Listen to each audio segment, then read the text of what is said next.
Okay, we are back. How you guys doing? This is Individual Perspective Podcast. I'm your host, Daris D. McKinney. I got the wrong hat on, but forgive me. I can't stop now. You know what I mean? It's a little skull cap, but it's white. Sorry. Can't stop now. Maybe I'll take a break and go grab another hat. But that's besides the point. Yeah, boy. We gotta, it's very interesting when you watch, like for me, I gave up on a lot of podcasters. I used to watch a lot of guys,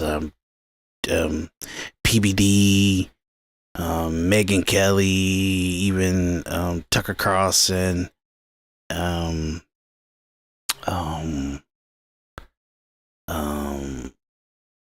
Fresh and Fit, Saint in the Center, even Tommy Sotomayor, and a lot of people, especially Anton Daniels, I watch, but I kind of, look at it now for like, what purpose does it serve? When I'm pretty much my own advocate, so, and everything that they mostly say is all kind of reconfirmed idealism or psychosis or psychological intelligence or whatever that I pretty much hold myself, and maybe they could give me some discipline tips, but that's about it. Most of the things I'm like that in my everyday life. So make a long story short, sometimes I'm kind of like I only really was entertain myself with a podcaster that I feel got like it's something valuable there, that it's the best of all, you know what I'm saying? So Anton Daniels, for some reason, even if I try to kind of like say, you know what, I'm gonna support only my podcast. If I'm doing work or something like that, and I need something to kind of be a counteractive to my mindset while I'm out in the field. Sometimes I'm outside and I'm working for like hours, 10, 12 hours, 5 hours here, 5 hours here, 2-3 hours here, and it's like a 12 to 18 hour day. So sometimes you need something to, while you're doing technical and physical certain things, you need to kind of, just have your mind kind of mellowed. For me, I'm a plotter and thinker, and I do a lot, so Anton Daniels, he's kind of the person that actually, or his podcast is antondaniels.com. If you guys want to look him up, I should have it in the description, but if I don't, it's antondaniels.com. Just look at the title of this episode, and antondaniels.com, and you can kind of get all his stuff. And he's got a hell of a network that he's doing and channels that he does, and he's pretty heavy. He's a great content creator. You gotta give that to him, and trust me, that I'm actually, even when I'm attempting not to watch him, that I watch him, it lets you know that he's really great content creator. Cause I'm a filmmaker, so I'm pretty a master of content. So if he can get me to like equate him into my function, in that no matter what, he's part of my routine in a way, that's pretty hardcore, you know what I mean? But I don't just watch the podcasts, as I literally be working while I listen to it. I be making money while I'm listening to them, so but it just makes me move faster and work faster when my brain is not plotting on other stuff, you get what I'm saying? And it's just pretty much fixated on what I'm doing, and I'm just being entertained and I'm mellowed, because I'm a very aggressive person, and sometimes I need something to mellow me, and sometimes when I'm listening to the podcast, it mellows me to listen to them banter and everything. He has a hell of a panel of people that are consistent on each episode, and the different channels and stuff like that he does. Qdiddy, that's in the title. It say, did Qdiddy just get himself fired? And I really think most likely he did. You get what I'm saying? Last night was pretty bad. You know what I mean? Now, Anton always say that nothing's gonna happen to anybody here. I'm gonna keep them forever. But what if they kind of asking for it? You know what I mean? What if they're kind of testing to see if you will cross that line, if you will actually execute on that? And Anton Daniels, he's a driver. He's like a driver, and it's, and the psychosis of human behaviors and how to quantify somebody's persona or what you can expect out of them for long term. They put you in like a driver's thought process or rating, to a passive rating, to a enabler rating, and to a what's the fourth one? I think it's like a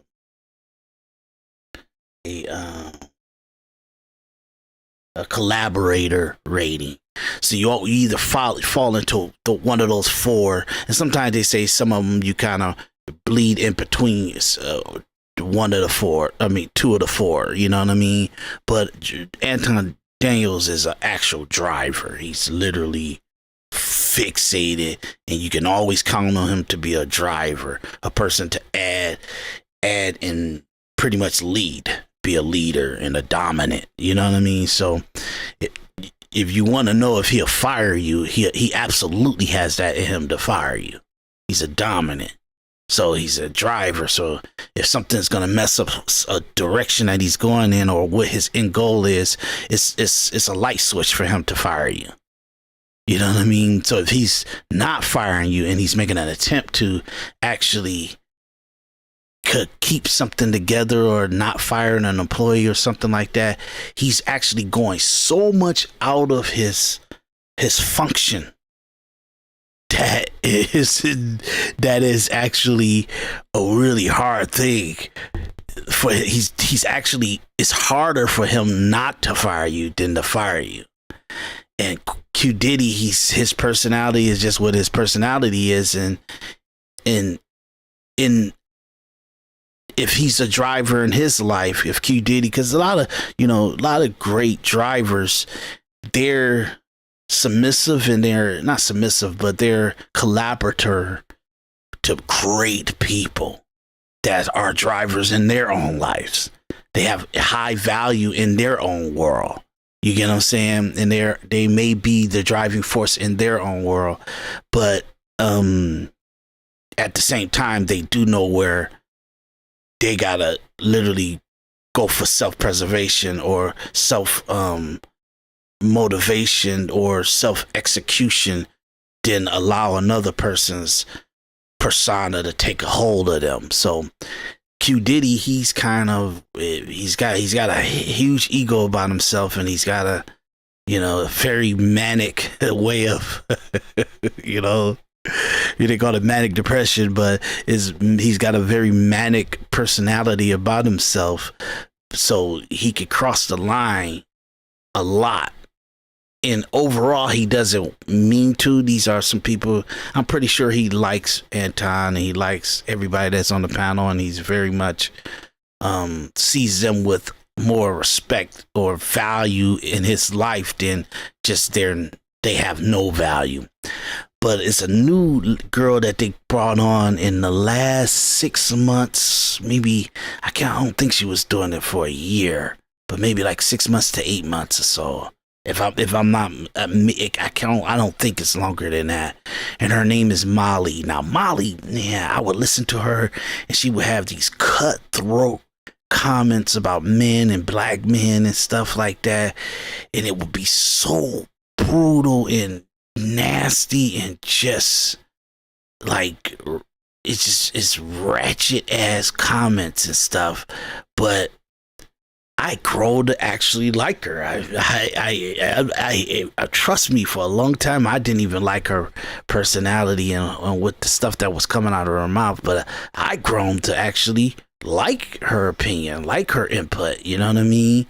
And so in that situation, I'm like, man, she's a wild one. You know what I mean? She's a wild one, you know. But I called this episode Anton Daniels did Qdiddy just get himself fired, and in my banner I called it Particles of the Gender Wars, because I do think that a lot of our human conversations and human dialect and human conversations between genders, like a man and a woman, if they're not talking about work or doing an actual specific job task, and they're going into the spectrum of how I feel about politics, how I feel about relationships, how I feel about just different functions of the world, you know, then you're in the actual particles of the gender war, meaning that now how a woman thinks in this situation, how a woman thinks in this situation, how a woman thinks in this situation, how a man thinks in this situation, it all plays a factor to who they are in the worst case scenario on the battlefield. You know what I mean? And people don't look at it like that because they don't psychoanalyze how we function, but that is the truth of the matter. The truth of the matter is most of the things we do in work, home, and self gratification plays a factor on the battlefield when it's least expected. You know what I mean? So what you don't think you're gonna have to go through with your man, if you're a woman, it'll play out in the battlefield how you communicate it in peacetime. You know what I mean? So if you don't have to go through hard trials and tribulation, financial woes and stuff like that in your relationship, if in your work life or in your friendship or your family or even your self-evaluation of yourself, if you don't really go through any scrutiny or like confrontation or challenges, then if you're in a relationship or you're in a marriage and something comes up that challenges that, you wouldn't know how to adjust and stay steady and stay actual consistent because you never really challenged it. You really never know where the guardrails are or the levels are. Where's the top? Where's, how they say, where the floor and where the ceiling is, you know? So I understand I'm talking psychological and psychosis, but I do think that everything is psychological and psychosis. You know, the yin and the yang is real, y'all. Everything is real. You need, like, you'll find that your enemies make you great as well as your allies, as well as your family, your friends. Your enemies make you great too, because it lets you know what you have to protect yourself from, and to perceive what you have to protect yourself from, and what's the attack on you, and to be able to counteract that and be able to be sovereign and still in existence. That level gives you a greatness too, or a safety and a safety level too, and everything like that. So look, I didn't mean to go so much into this, but I just wanted to kind of tell you the psychosis between Qdiddy and Anton Daniels, and Qdiddy challenging Anton Daniels. And I'm gonna play the clips and stuff kind of to the part. I'm not gonna play the whole episode because it's irrelevant to the conversation that the title is, but they were having a conversation about, you know, a lady, she, you know, and I think they totally got it wrong, because it was a lady that was kind of on the internet. She was talking about that she was messing around with a guy. She ended up finding out that he had a husband. She ended up finding out that he had a wife and a daughter the same age as her. And so obviously she knew the guy was older than her, and he was providing a safety net for her. So he was paying for her lifestyle, paying for her rent and everything like that. But she kind of felt like she had leverage over him because she found out that he was married with a daughter his age. And for him, yeah, so what? You found out, you, the girl on the side, play your role. This is your value. And if you don't think you're valuable, you think you're so much more valuable than my wife and my daughter, and that you my side piece, with I'm paying your rent and stuff like that. If you think you're more valuable than that, then let's cut it off. And that's what happened. They cut it off. He cut it off. He cut everything off. And so she felt like, oh my God, like he really don't care if he cuts me off and he doesn't have to pay my rent and stuff like no more. In the debate, they were kind of conversating about it like, oh, he's broken. He may not have enough money no, he had plenty of money to pay for the girl's rent. You know what I'm saying? That's why he did it. That's why he didn't have a problem with paying the rent until she initiated. Oh, I know you got your daughter and your wife and blah, blah, blah, blah, blah. Okay, let's get past that. Are you still my side piece? She decided to, I don't know if she gave him an ultimatum or she threatened him. And he told her, I'm pretty sure it's whatever happened, it wasn't of value for her to even tell. So when she got through hooping and hollering, doing whatever she needed to do, and he cut her off, when it's all said and done, all she had left, all the leverage that she had left, was to come on the internet and bitch him on about to get kicked out the apartment because she can't afford the lifestyle that he was setting her up for. Play your roles, lady. Y'all got standards of the type of man y'all want to be around and y'all want to be with. Most likely those men are already caught. They're already in relationships. They already have a value that they're building upon. If they add you into the equation, that's your role. Everybody think they stay. Oh, I'm supposed to have my man to myself. No, you're supposed to be a concubine, a side piece. I love Anton Daniels. Episode a couple of days ago or something. He was really kind of, maybe last week or something, I can't remember, but he was really blinking out on the ladies and saying, look, some of y'all are just side pieces. You know what I mean? Some of y'all are just like the sides, like a macaroni and cheese to the chicken. You like greens or string beans. Be happy been string beans. Be happy been macaroni and cheese. Be happy been the biscuit on the side. It was a brutal analyzation, but it was really good and it was accurate. You know what I mean? First off, I want to tell you guys, obviously, when you look at this channel and you look at this episode, I don't really have a lot of followers and everything like that, but you'll see me do hundreds of hours of podcasting. So I'm trying to build and I'm trying to be disciplined to just come on when I can and do this. I want to do it every single day, 3 times a day. 10 short clips a day and all that stuff like that. But I gotta try to keep a roof on my head and financially keep myself stable and stuff. So, and plus I'm a filmmaker and the last 6 years I went hardcore and like going out and filming about 6 movies. So now I'm putting them together so I can present it to you guys in the next few months and everything. So I need your help. I need your assistance. I need you to like, follow, and subscribe. Like, follow, and subscribe. Hit the like button, follow, or subscribe. I'm on Rumble and I'm on YouTube. And I'm about to be spreading my stuff all in Twitter and TikTok and stuff like that too. But if you guys can, on my YouTube and my actual Rumble, follow, like, and subscribe, please. And if you really, really care about the growth of what I'm trying to do here, put $1, $2, $5 into the Venmo or the PayPal. That's in the description area at the bottom of this page. That'll help a lot. Okay. So in the midst of their conversation, Molly was just saying like she, cause she's very dogmatic, and she was just saying she don't understand why women don't have multiple guys.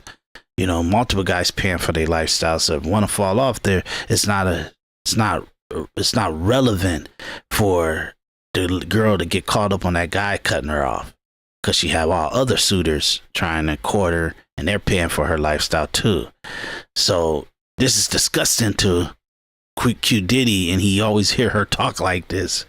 Sometimes he really likes her, but it's like a hate-love relationship, because her how she feels like she had to go out of her race to go date a white man because she felt that they were better value and better men than black men were, and she actually advocates that and communicates that. So, and when he looks at her and he hear her talk, he has that psychosis in his head about her, but he still likes her because he's growing to like her within the panel and the world that Anton Daniels set up there.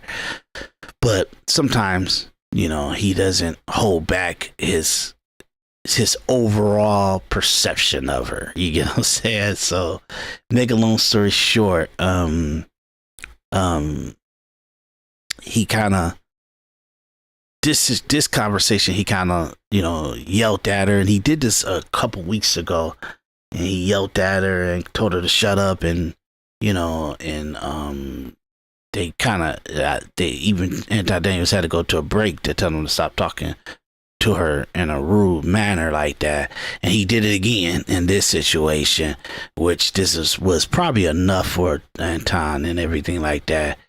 And then, but he had to explain to him the bigger picture of the business and the bigger picture of the platform and what they're trying to get accomplished. And he's like, look, man, that's a woman that got a husband, and no matter how frustrated you are with her, don't disrespect her, telling her to shut up or dominating over like she's your woman, because she has a husband and that's his woman, and he allows for her to be on the platform exposing herself to internet public, and especially Anton Daniels. He has millions of views monthly. We talking about 10 to 20 millions of views that's looking at this man's wife on this platform, and then he got to worry about her being disrespected on like by another panelist. He'll pull her off. That's what Anton was explaining. Like, hey man, her husband will pull her off the show because he ain't gonna let his wife be disrespected like that, because that disrespects him. And after Anton kind of explained the business to Qdiddy, and pretty much he should be intelligent enough to know that, he decided to go even more to not belligerent, but he was like, hey, my name is Qdiddy for a reason. I don't let no woman talk to me like that, or I don't submit to pretty much no woman and all that stuff like that. And it's just, and that, like, the point that Anton Daniels was making, he didn't equate it to the conversation. So Anton decided to cut the show, just cut it off completely. He just cut it. And I think that was probably the last straw. You know, I don't even know if he would have kind of accepted Qdiddy apology afterwards. I think he would have needed to kind of say, hey, well, and if Qdiddy didn't adjust himself and apologize or whatever, then I think behind the scenes he would have probably clipped him and say, you know what, let's just part ways. I hate it. I really like you. I really like what we build here, but we're going to part ways. You get what I'm saying? You know, he says he's starting a toxic channel, so it's a channel that's geared towards his toxic views and stuff like that. So maybe Qdiddy's very toxic and he need to be on the toxic channel. So maybe that's what the situation is. But I just wanted to kind of give you guys a preemptive thought process before we go into the relationship. I mean, not relationship, but the episode, so it can give you a preemptive thought process that I see about it. But what I wanted to tell you guys is that Anton Daniels and AntonDaniels.com is absolutely a worthy channel and worthy podcast world to kind of dig into and everything like that. But the reason why I'm talking about this is because it falls so much in the particles of the gender war that I perceive. If you watch what I talk about on my podcast, this falls right into what I feel like you got to take a moment out and talk about it. Okay, so let's go to the clip. Okay, and I'll let it play, and then we'll kind of talk about it as we forgot to control it. We'll kind of talk about it as we go. Okay, so here we go. And it came up on my profile today. Oh, here you go. I'm about to pull it up real quick. Present, share screen, Anton Daniels. Let me remove this real quick. Tell me what y'all think about this. Oh, this is something else. Nah, he was Oh, playing. here you go. Here you go. I'm about to pull it up real quick. He's playing a clip about the Ukrainian citizens getting pulled off the street into the war torn environment. So that's not what I want to show you. Let's start it right here. His dog down the street. They just chasing down. That's sad. Bro, that place is a demon zone, bro. I'm not going. Bro. Anyways, let me pivot for a second. I got a question for y'all. Let me play the video first. I'm getting kicked. The video is like 3 minutes, so bear with it. I want y'all to hear the whole thing. I'm getting kicked out of my apartment because Secret Admirer put a fraudulent charge on the rent. So now I have to figure out how to do this, and I just been talking to the apartment owner, trying to figure out what we can do. I've never touched his card before, and he's making me feel like I'm an evil person because I found out that he was married and he had a daughter my age. So I guess in his heart he thinks that the best thing to do is to get me kicked out and report me to Dallas PD because of this. His card information, he physically has given that to me in text messages. But I've never touched his card. He's paid my rent for the past 2 months. But anyways, after the Puerto Rico trip, we stopped talking to each other, and he's just been trying to make my life like hell. Because again, me finding out he's married. So I don't know why he's doing this. It's just, again, I'm like, God will have my back. But it's like, I want to stop there because I don't want her to keep talking and even them to come in and start talking, and you guys don't really get the notion of that. She's messing around with this guy. He gave her the credit card, or she seen his credit card for certain purchases or something that he was doing for her, probably when they were on a trip or something. You know, obviously he's charging stuff to himself, and you know, and she may have got the card or used the card or something like that, and she took the information down and she charged his card rent. So for her rent, she used his card number. Now she's acting like, oh, I don't know how my rent got paid with his card. He paid for my rent a couple months, but I don't know how all these other rent charges got put onto his card. She put his card number in her rent like account where you could pay online probably or something like that, and she used his card. And when it got so ridiculous, he said, why you doing that behind my back? Why you putting your rent on my card and stuff? And why you using my card like I gave you permission?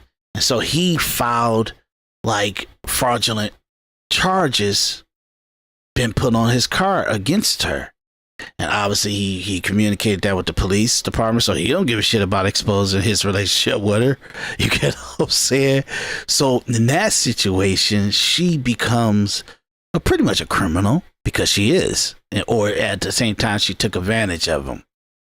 So she said that his wife contacted her, you know what I mean, to say, I see you with my husband and he's dropping you off, and you know, obviously his wife know the routine. You know what I mean? She knows, like, she ain't trying to give him up. You know what I mean? She ain't giving him up. This man knows his stuff, and he's a well provider, or he's an actual accessible man, and the wife ain't giving him up. You get what I'm saying? So she's charging her rent on a card because she probably wrote it. She don't have the physical card, so she wrote his numbers down, applying it to her account. So Anton Daniels and all his panel got this totally wrong. Totally wrong. They having a wrong conversation that we're about to go into. And I just wanted to stop to kind of let you guys hear what she was saying. And I'm putting it in layman terms so you can understand what happened. So now that charging and stuff for her stability, she can't just keep putting it on this car. You know what I mean? You don't want to play the side piece and say, I don't care if you got a daughter my age or a wife. I love you, and however you need me, that's how I'm going to be. That's how she's supposed to play that. But what she did was she tried to use his resources and like, you know, open her mouth and play games and stuff, or even try to use him as like some sugar daddy where he thought it was kind of disrespectful. I'll give you what you need. Don't use me. You know what I mean?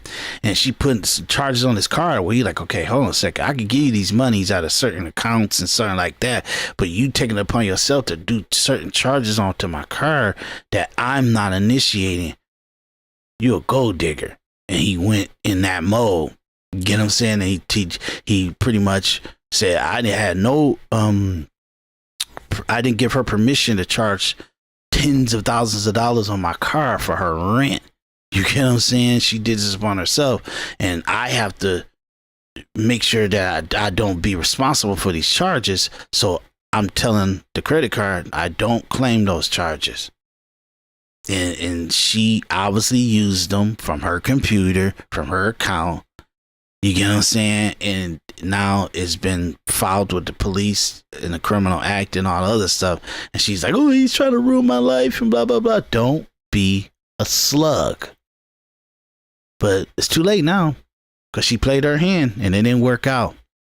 You get what I'm saying? So that's the conversation that we're having here.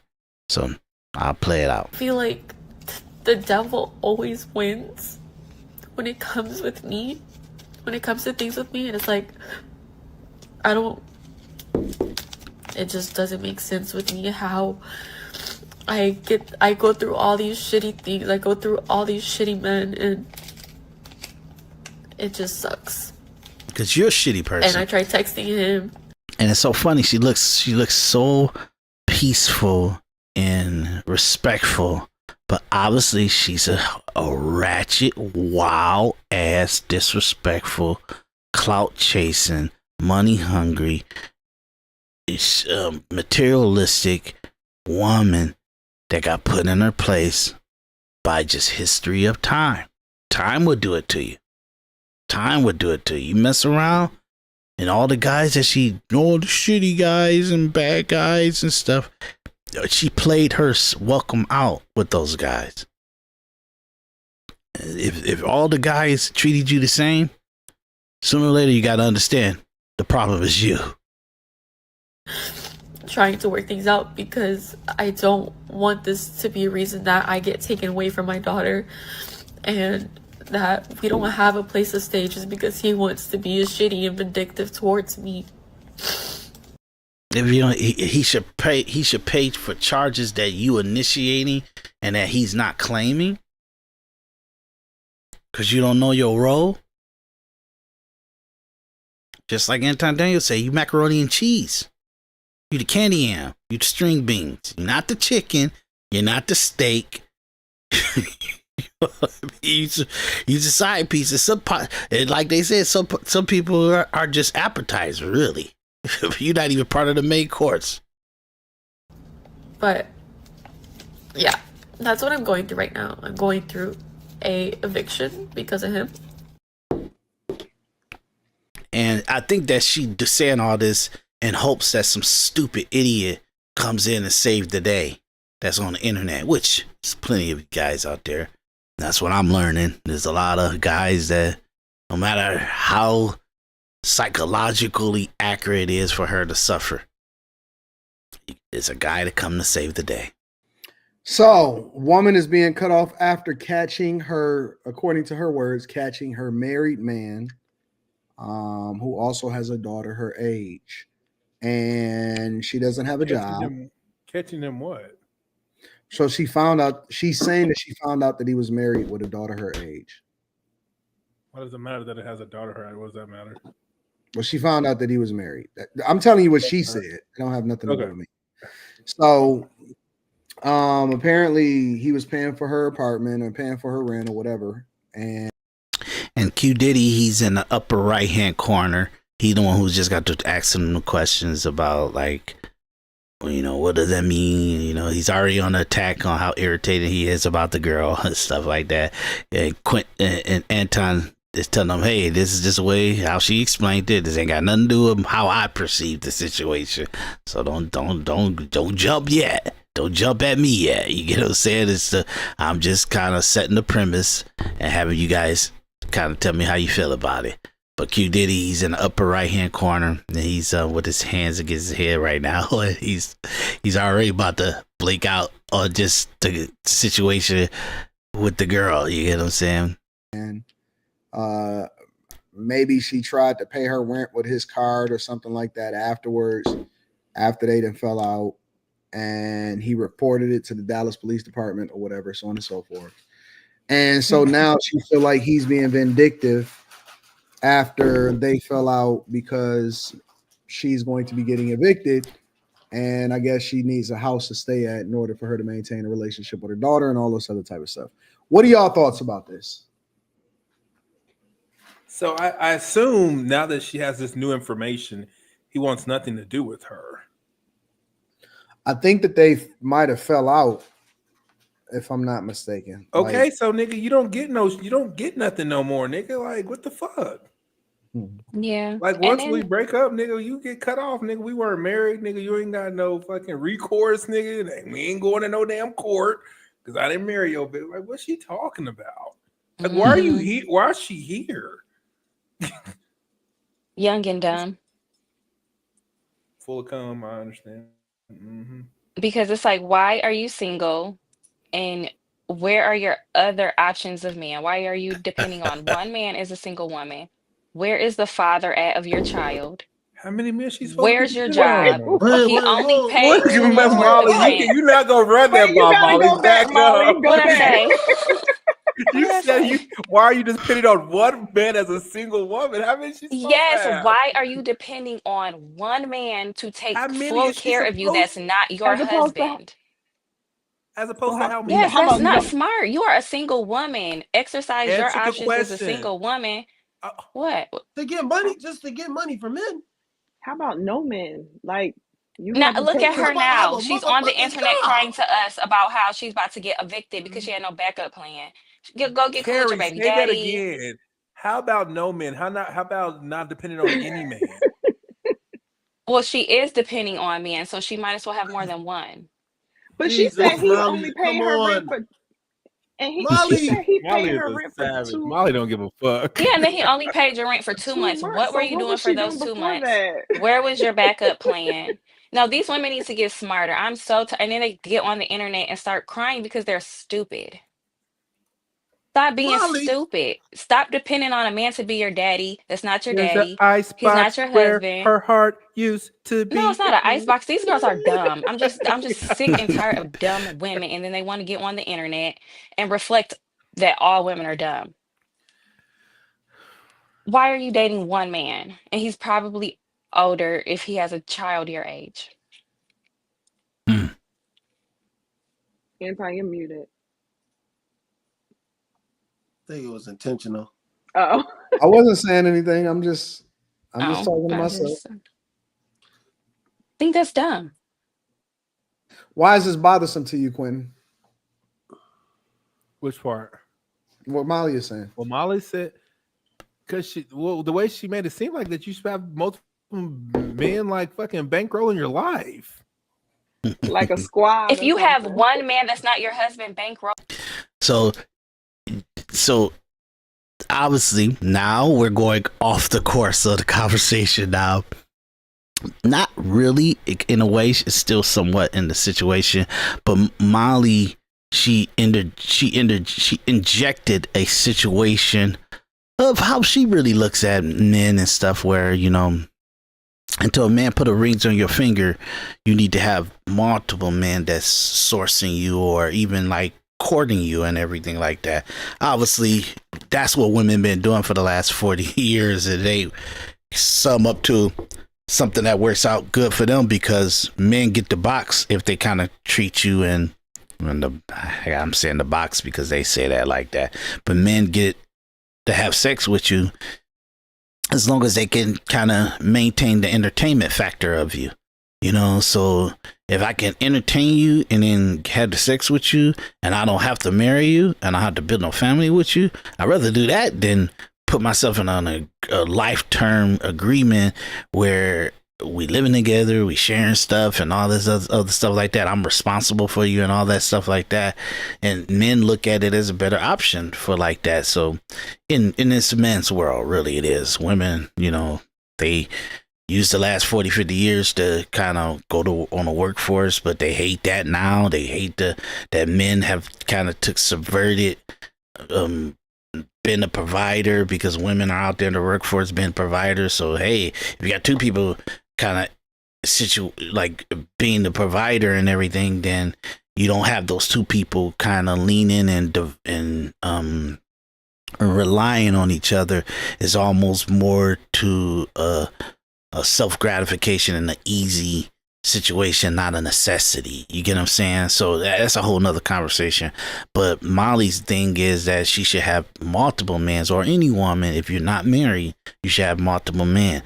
Men don't want even a side piece messing around with another guy. Why? Because you're sharing saliva and your body and stuff like that with each other, and you don't know what you're catching with each other kind of out there and things. So no matter what, men always think of women in the most cleanness of environment. Diseases comes in different situations that may complicate body fluid and changes is when it goes out of the nature. So what's the nature? It's natural for, like, what have you known in the last 2 to 10,000 years of human behavior? A man has a woman that he's connected to, that he builds his offspring on and stuff, and then maybe he will bring in something that he's like another woman that he may desire in another way, that kind of gives him a full spectrum of how he wants to be desired or how he wants to be worshipped by the women. And that's why they call them concubines. You get what I'm saying? You have this side girl, and you have your main girl that you respect and everything. That, I'm not saying that's how men should do it. I'm just saying that's the innate perception of women and their value to a man, that he always have this woman that's building with him, that's part of his what he's trying to do and where he's going, and how she complements that and stuff like that. And then you have this person that inflates your ego and gives you, and is pretty much the foundation of it is almost in the surface level of it. How you value yourself, and that person values you. You get what I'm saying? And because of the trials and tribulations and what you're doing to build and master yourself and become what you're trying to become and accomplish what you're trying to accomplish, and then your wife, or let's say the main girl, she's in the jungle with you. So, and then sometimes you just don't even want that intellect situation. You want the worship level. So that's why you go get somebody on the side that's just, the whole relationship with that person is the worshiping of you. You get what I'm saying? I'm trying to explain. I know this is very trolling to a lot of women and stuff, but that every single man on earth, if he's a heterosexual male, that's his whole perception of women in the world, from marriage or from his young 20s up to his death. That's how he sees, and that's his actual, what he really wants in women. You know what I'm saying? He wants one that that is his partner, and he's building, and they're not his partner. I'm sorry. He wants one to actually be the one that actually complements what he's trying to do, where he's trying to go, and what he's trying to accomplish. Okay, so that most likely is his main girl or his wife or something like that, and it's the one that he builds. He has offsprings with and stuff like that. He builds his company, and it's just like they're complementing the greatest, the him. Okay, and that person knows how he think about business. This is what he wants them when they walk into a room with sharks. I want you to do this to this person. I want you to go up to this guy's wife, talk to him about this so we can collaborate with them in this situation. That person is pretty much how he wants to move in the world and what he wants to accomplish and what his true legacy is. Okay. That woman most likely is his wife or his main woman. But sooner or later in the accomplishing things and being aggressive and proactive on stuff and always plotting on stuff, he's gonna want a woman that's not there to be his assistant to where he's going. She's there to just worship him as a man. You get what I'm saying? And that's why the side women come in, or a woman that he may bump into or interact with, and she looks at him, she likes his smell, she likes how he looks, and she compliments that, and she communicates to that, or no matter what the interaction is between them, when it all boils down to it, it's her attraction to him, not who he is, not where he's trying to go, not all the other stuff. She's coming to him because it's a connection, desirably, physically there, and for him it's like, oh my God, you really pretty much like me for just how I look and how I walk and my jokes and stuff like that. And he gravitates to that, and he brings her into the circle. Now, yes, most men lie, or they don't communicate to the main lady, hey, if I ever find another woman that could just worship just the physicality of me, I want that. You know what I mean? And then sometimes that woman is pretty much that do that, but he doesn't want her to have a bunch of guys outside of their relationship. He's like, no, because I got to protect my main girl. So I can't be having you spread yourself out there, because whatever we're doing together, it needs to keep her safe, because our body fluid's gonna interact with each other, or I'm interacting with two genetics or two biological entities, the Homo sapiens, and I don't need a fourth person coming into the mix because you're messing around with the person. So now the body is fluid. We don't know. I can't vet where that man's coming from or what he's doing with you or what you're doing with him. And if it's messing up the biological situation of you, that may transfer to my main girl. That's how that goes. So when a man deals with two women, those two women are isolated to him for any male attention. That's the way it is.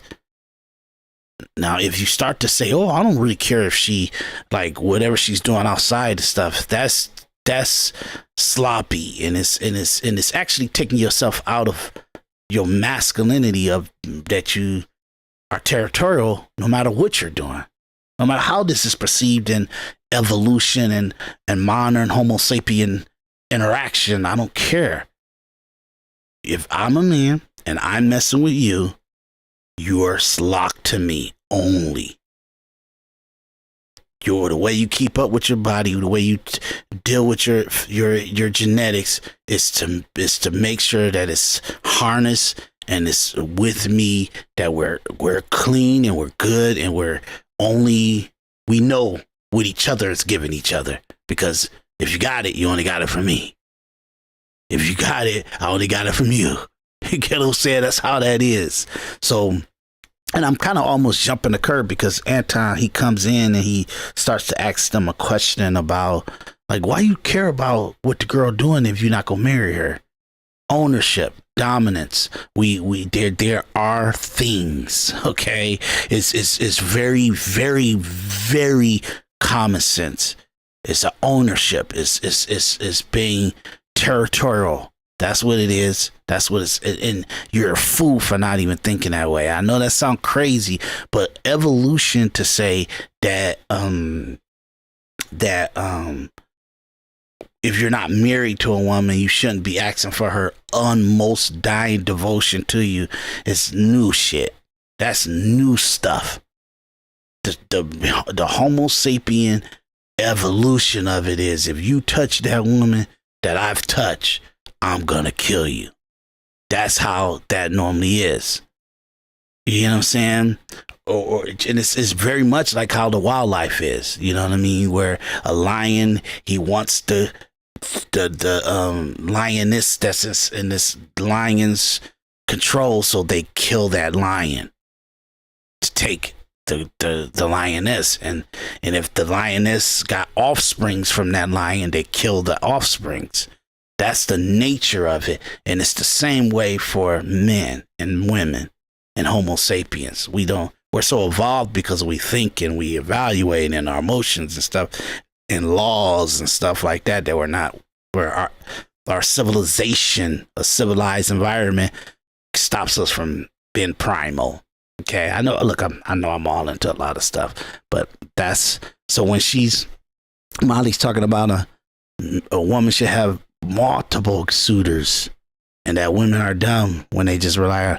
No, women are dumb if they come out of what will be established or what's been established. Meaning that if you find out that you're the side piece, you evaluate. Hey, it's pretty fruitful being the side piece. I'm gonna shut my mouth and keep going on with the program. Or you inject yourself, like, hey, I don't want to be the side piece, I want you as my husband. And the guy saying, well, you never had that, bye. And you walk away. You don't take the guy's credit card because you don't want to work.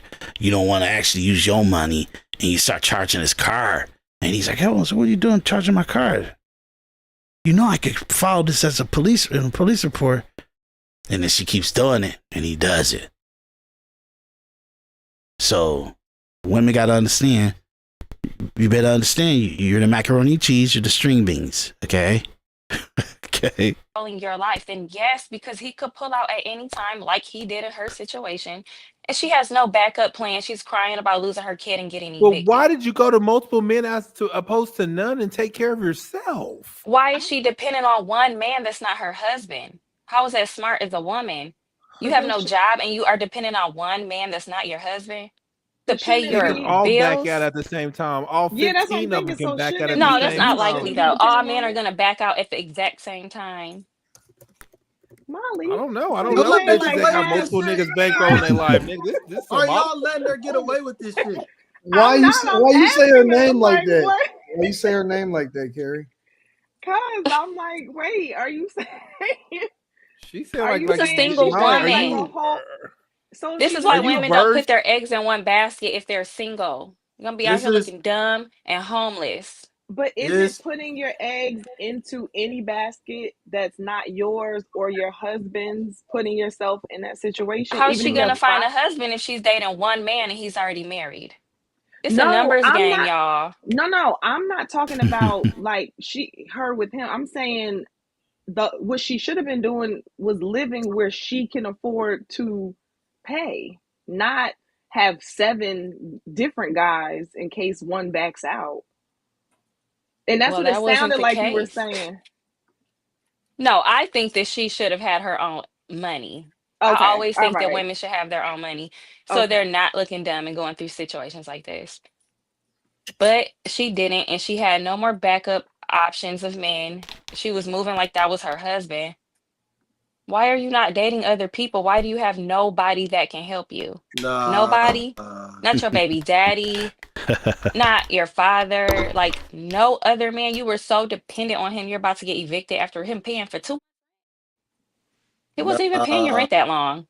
She got too comfortable and had no backup plan.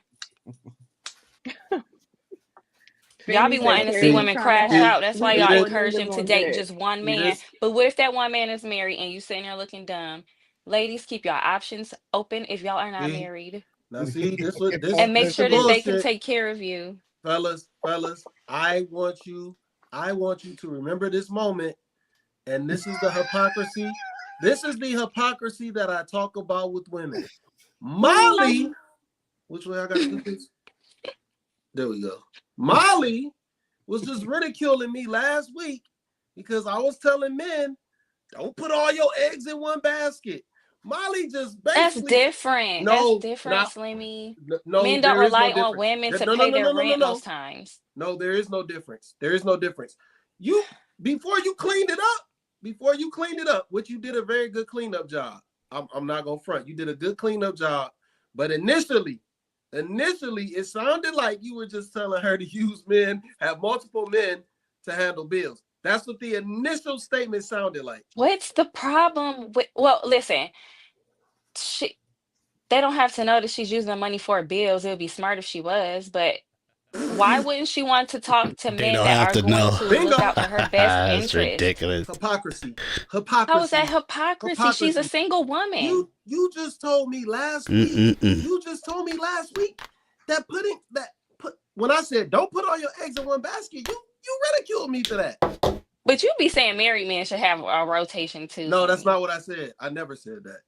I don't know about that one, Sammy.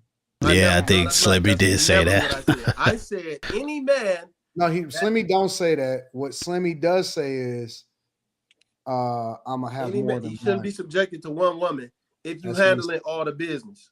That's what he says. Yeah. Yes.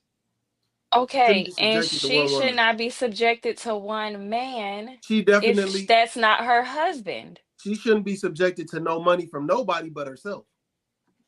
She should I agree with that. Pay her I agree with motherfucking that. bills and but she was relying on a man, and I feel like if you're gonna rely on a man, get a few.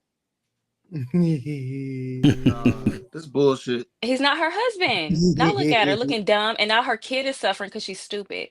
No, she looking dumb. She looking dumb because for one, she wasn't accountable. For two, she knew he was married. Right? She already knew this shit. She already knew he was married. I don't know. I can't say. Quentin's humming. Man, I don't give a fuck about that humming shit, man.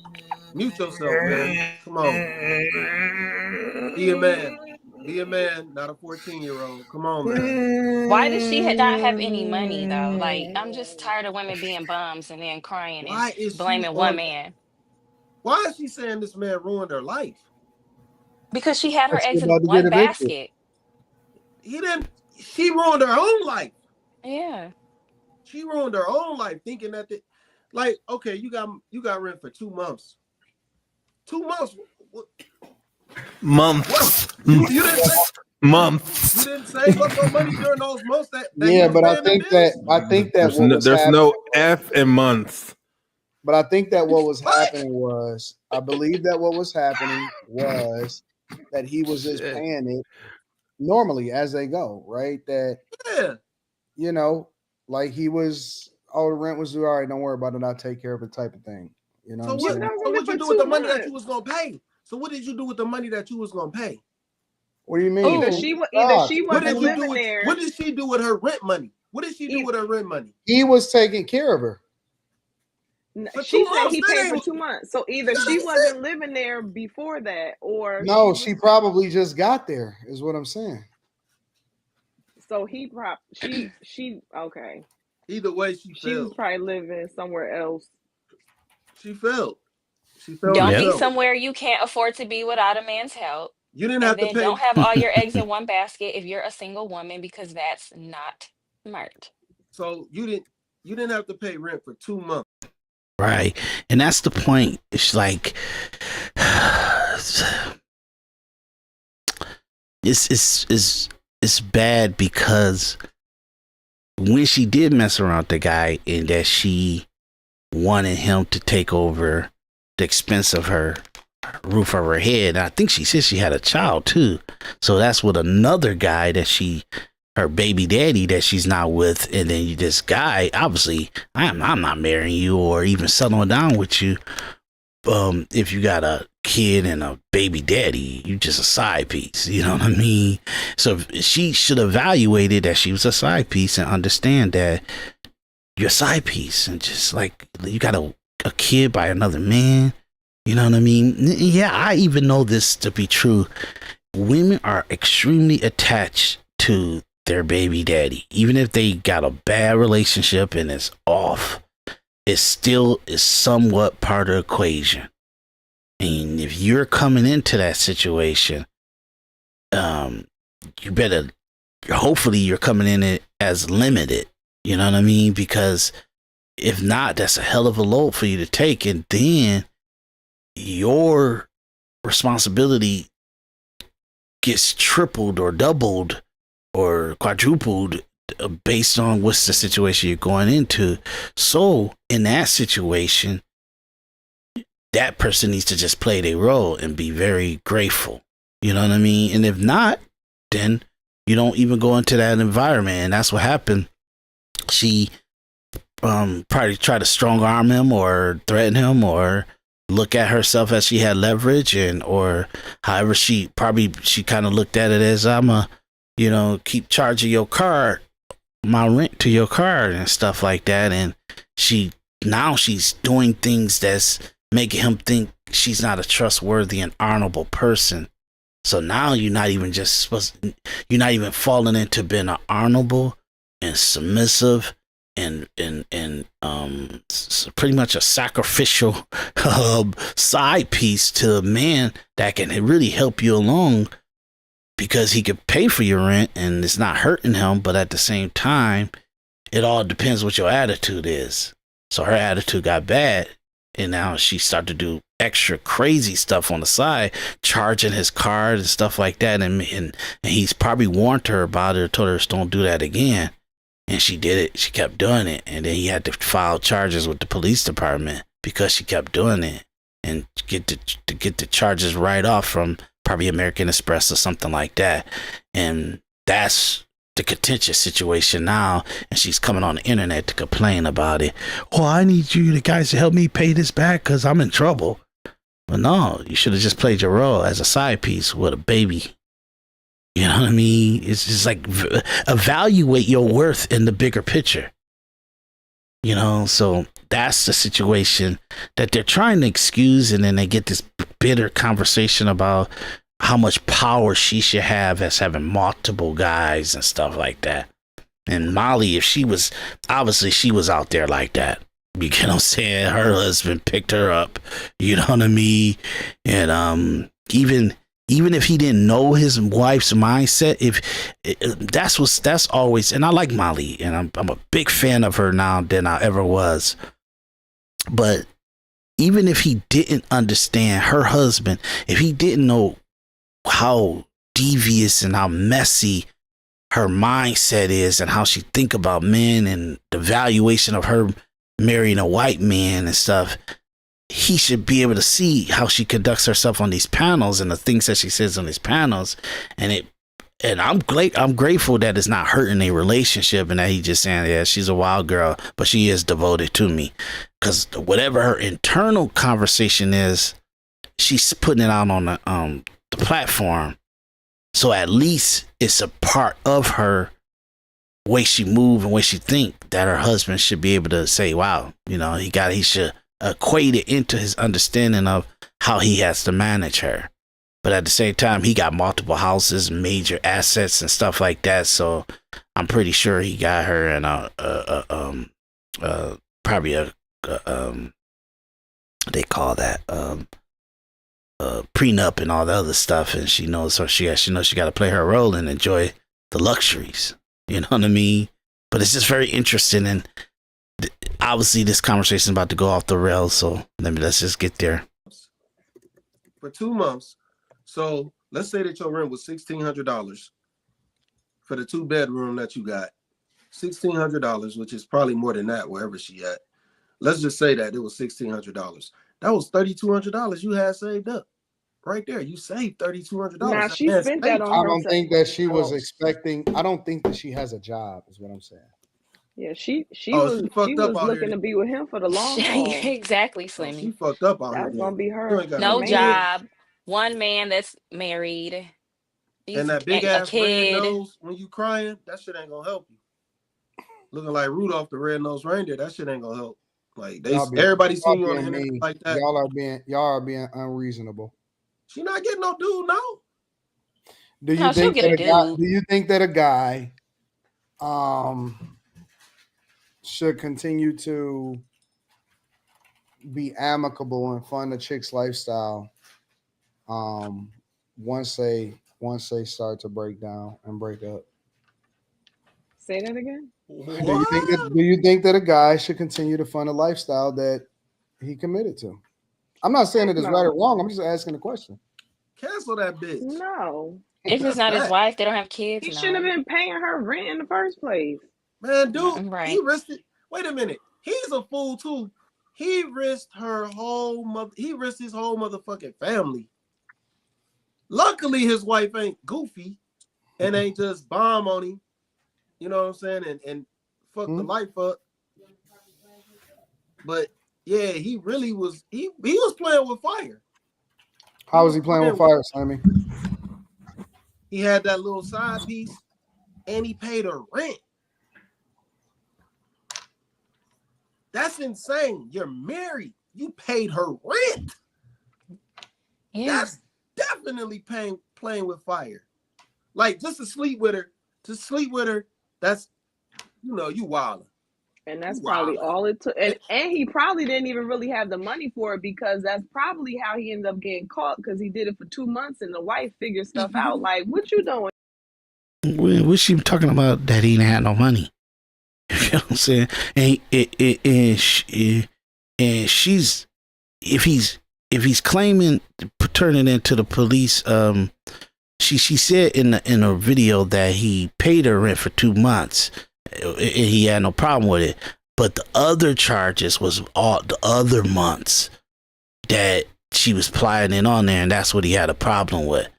You know what I'm saying? So it's not about him not having the money to do it.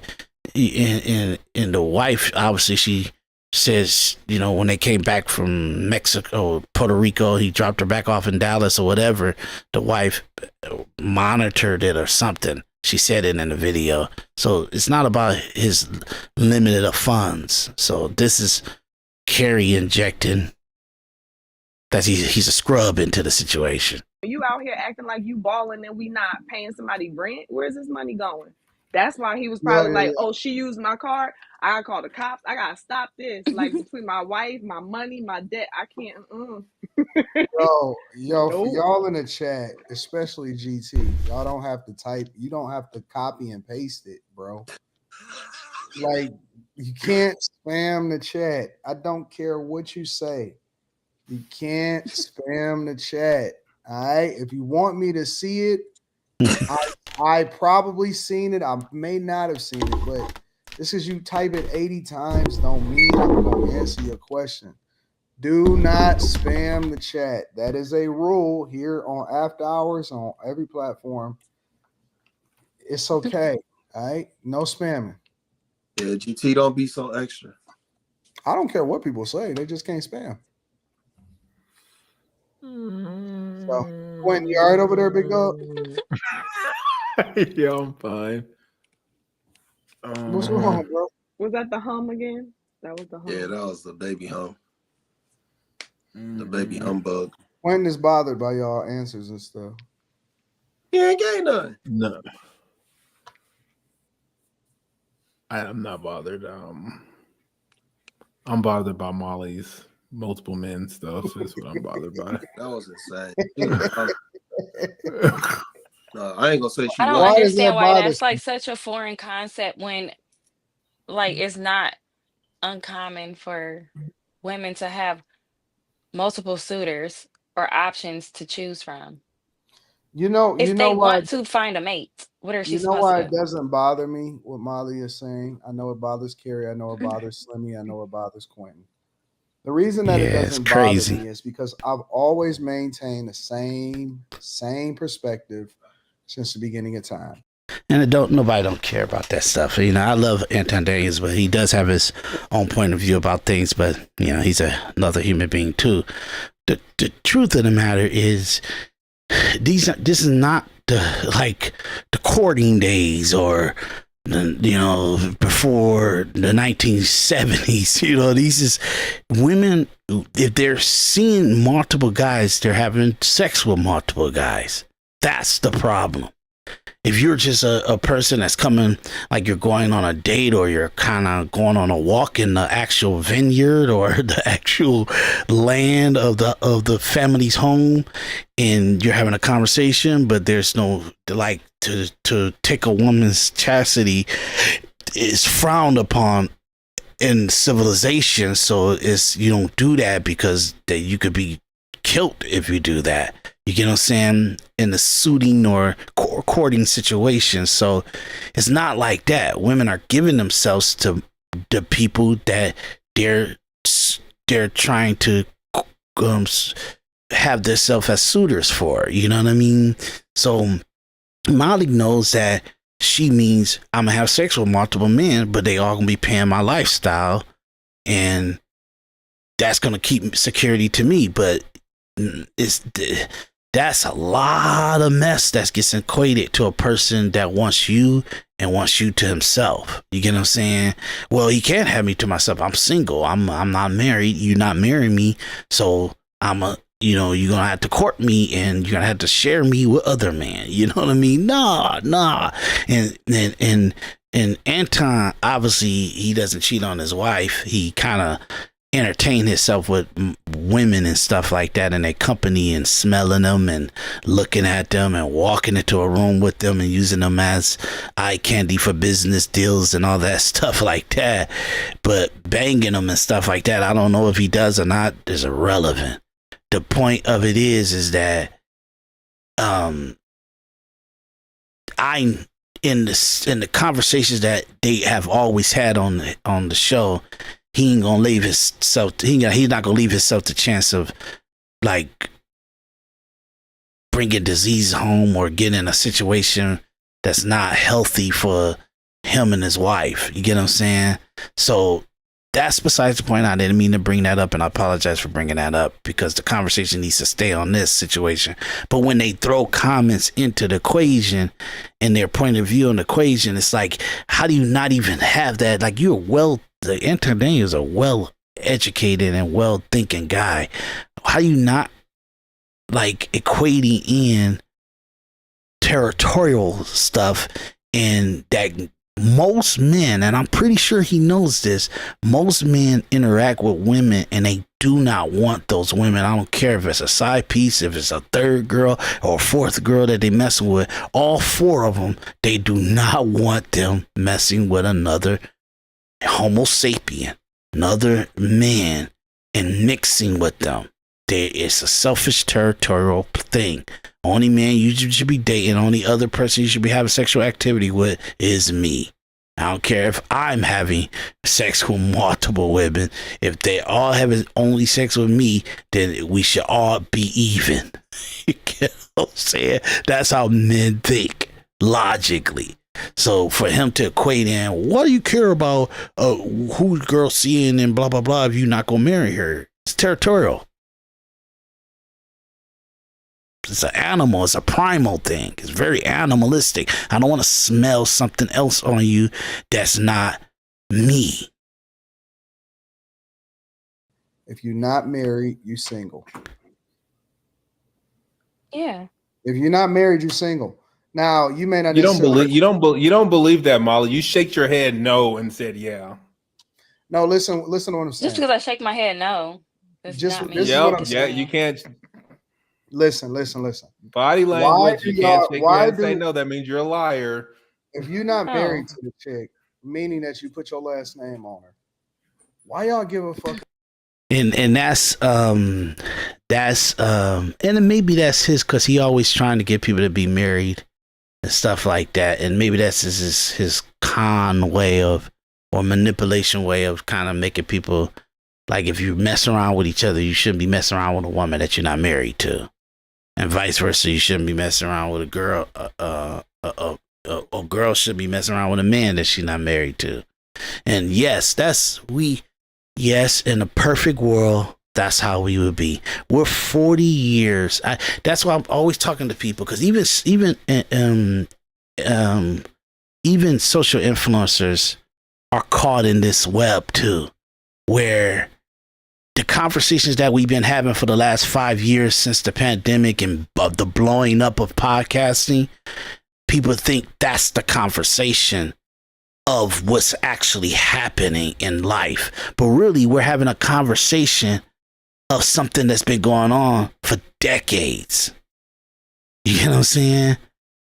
So the messiness and the destruction of the genetics and the passing of diseases and all that stuff that's been going on, and women thinking that they can have multiple men and have sex with these vast amount of men, and it doesn't be destructive to their DNA and who they are, and then now you got the equation of gay activity is such a modern thing, and it's such a normality thing that now straight women are having sex with gay men. So now when women are trying to find other suitors, they're taking in the gay men that they probably having sex with and equating that into another relationship.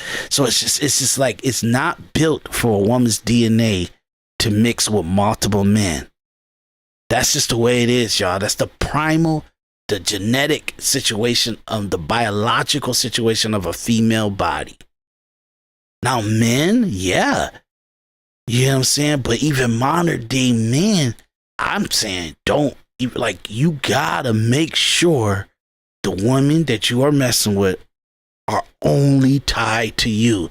If you can't guarantee that, if it's not a possibility that you know that 100%, don't even mess around. Don't even mess around. Don't even mess around. They're not respectable for you to even mess around. If you think it's a possibility of that person seeing another suitor, don't even mess around. It's not even worth it. It's not even worth it. You got to do it with a hazmat suit, pretty much. It's ridiculous. Okay, so in that situation, that's why I'm saying it's not even a conversation. The conversation not even in a logical situation here, you know? About what the woman doing that y'all see for the moment is what I'm asking. Who's caring about that? He's married. We're No. about... Y'all said no. When Molly said have more than one guy or whatever, what I'm trying to understand is why would guys care unless they actually married her? Is what I'm saying. Oh yeah, no. I don't give a damn. My thing was she ridiculed me last week for saying that shit. That's why I was on her head. Like, no, so it's not the same. It's definitely the same. It's definitely the same. Men and women are not the same. It's not the same. Men should do it more than women. Men aren't waiting around for women, to pay their rent. Like some men Okay, are, but generally speaking. Hold on. Here's my question. Here's my question. For chicks that y'all not married to, that you may have a situationship with, or you know what I'm saying, you may link up with her from here and there.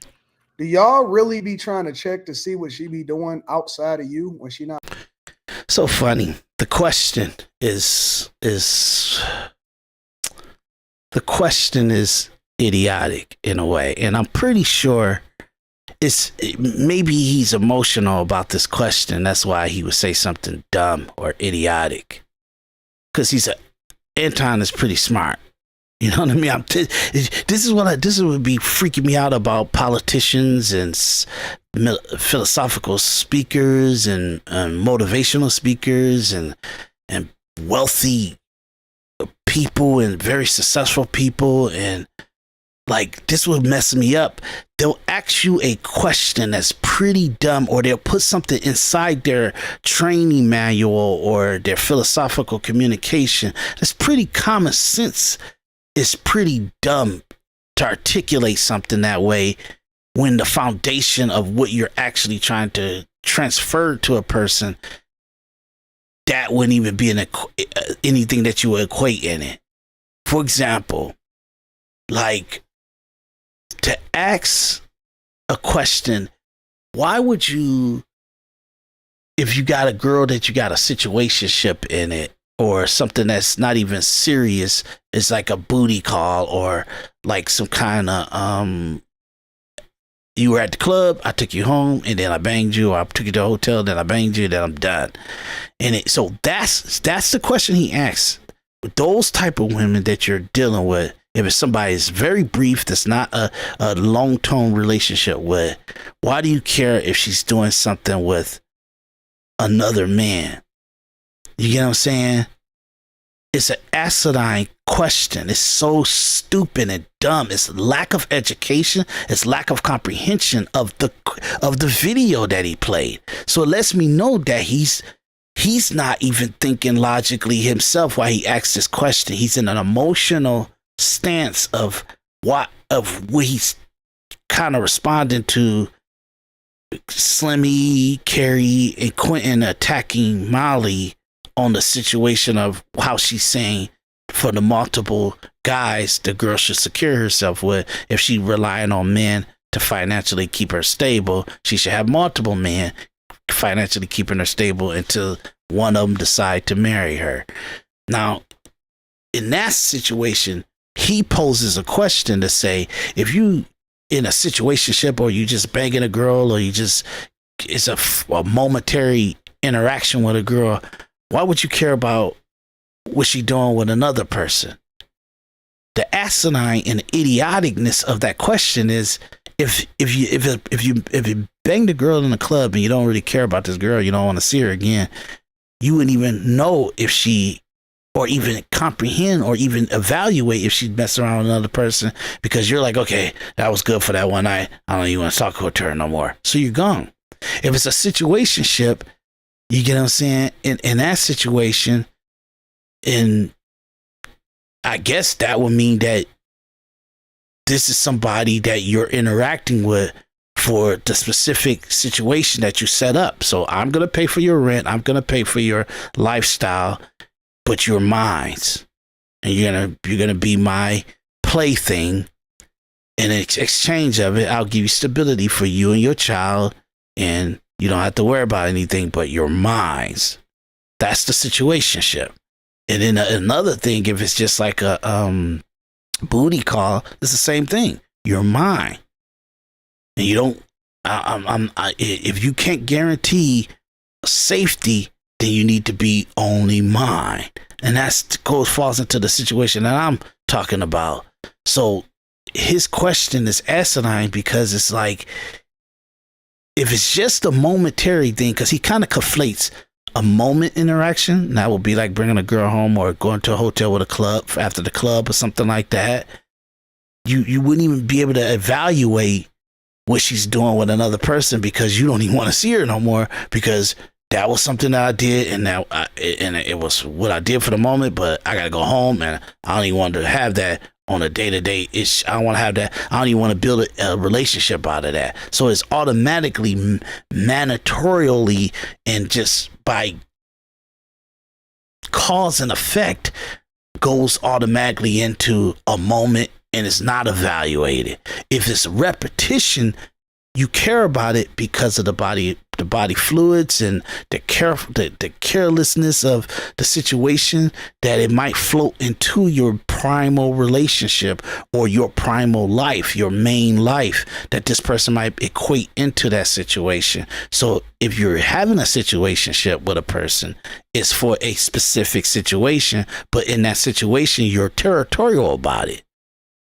And then in that situation, it is managed to the primal relationship. If you have a wife, if you have a significant other, you want to protect that person, making sure that this person is a complementarian to that. It's a complementary to the relationship you initially have. That's why this is a situation.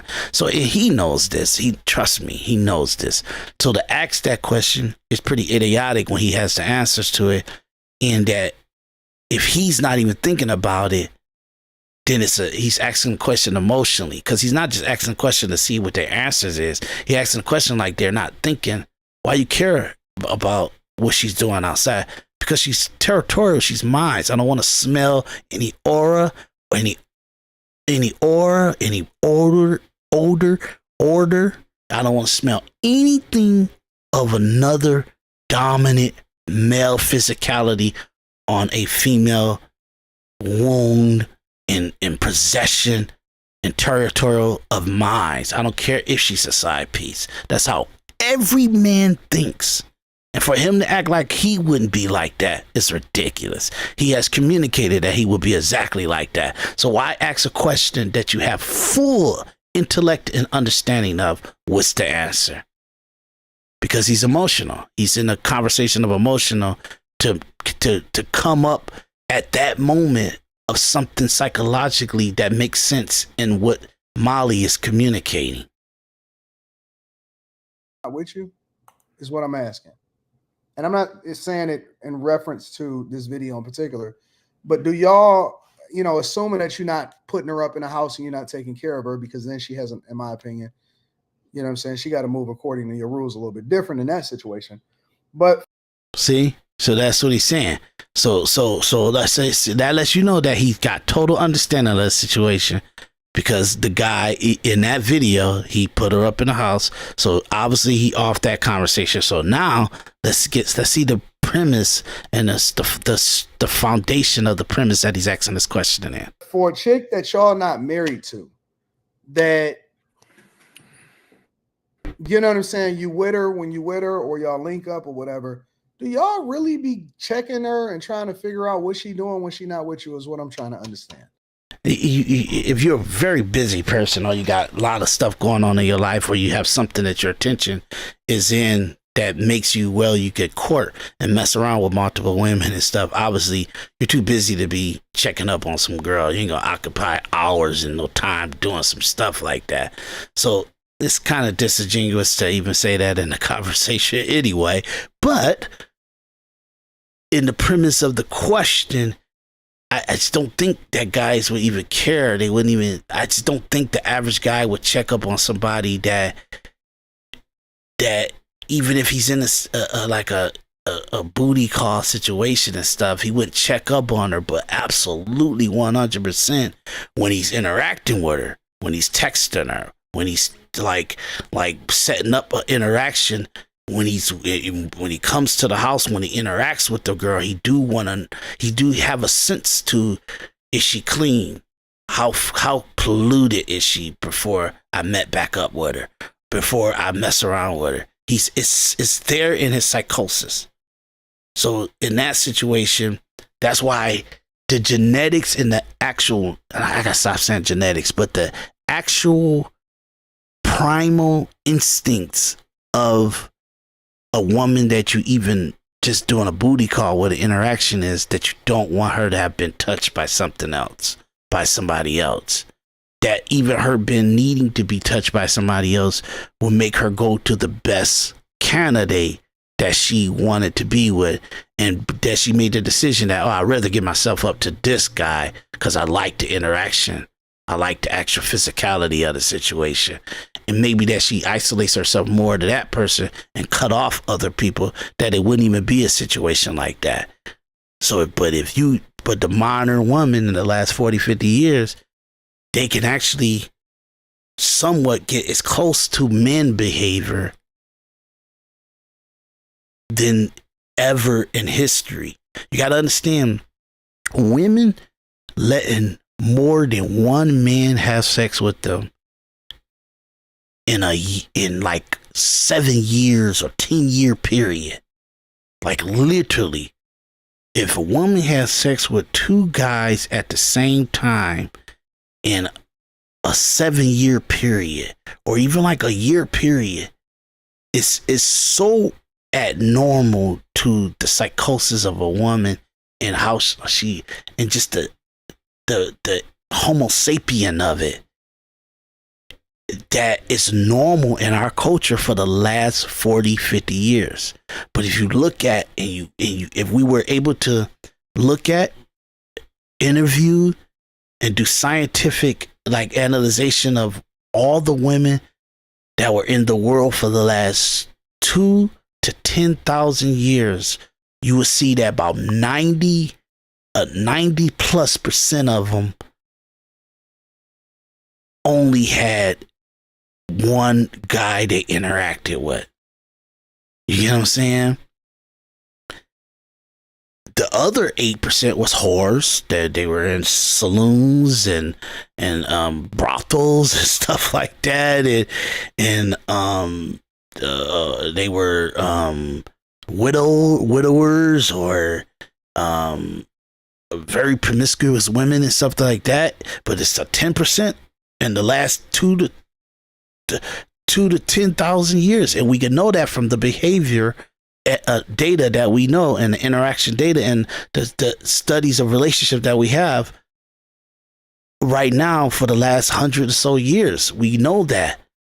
So it's a new thing that 40 to 60% of women that's in America are having multiple relationships with guys at the same time. It's very new.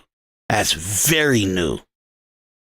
So we have conditioned, and even in this conversation, we have conditioned what makes sense to what makes sense in the last 40 to 50 years instead of what makes sense in the last 2,000 to 10,000 years of relationships, marriage, Homo sapien, and hetero interaction. That's the problem, y'all.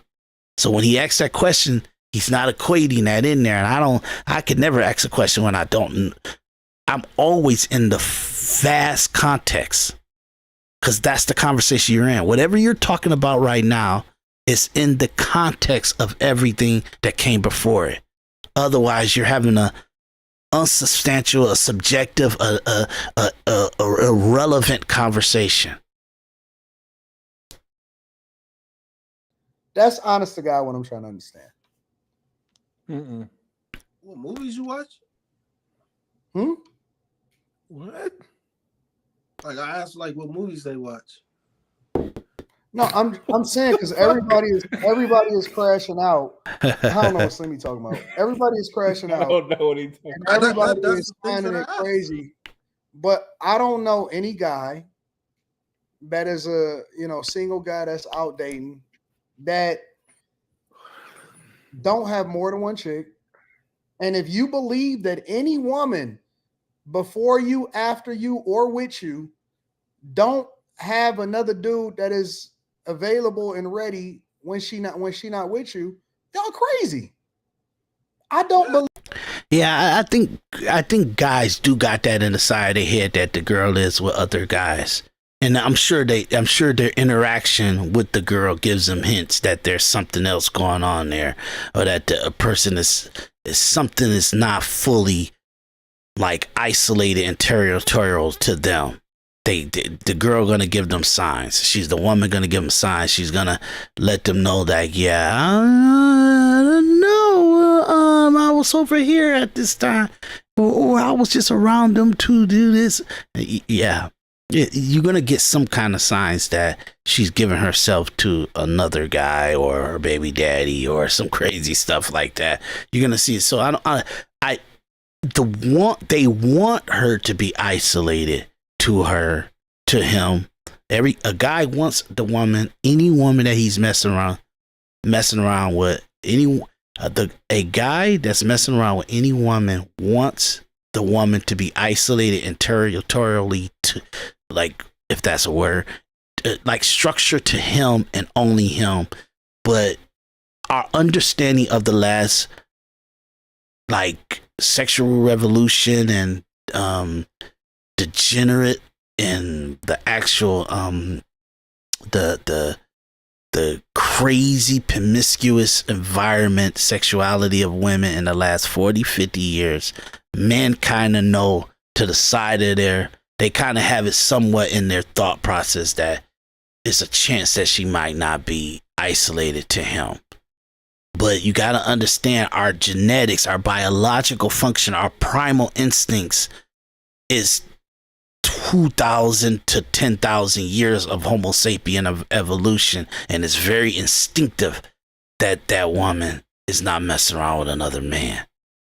You get what I'm saying? That the smell and the odor and the taste is not something that's polluted.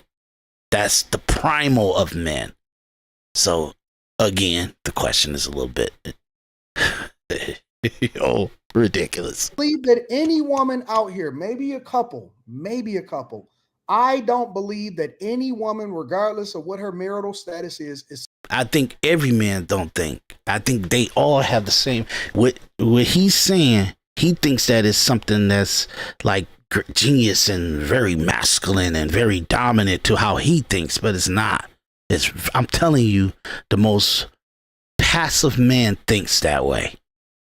The most passive guy thinks like that he can't trust a woman to only be to him if she's pretty and she's very courtable and she's very wanted. And he knows that it's a chance that she's wanted by multiple guys and she's playing her options. You get what I'm saying? I think the most passive guy, meaning the guy that's not so confrontational, not dominant physically and mentally and verbally, he's not aggressive to his action.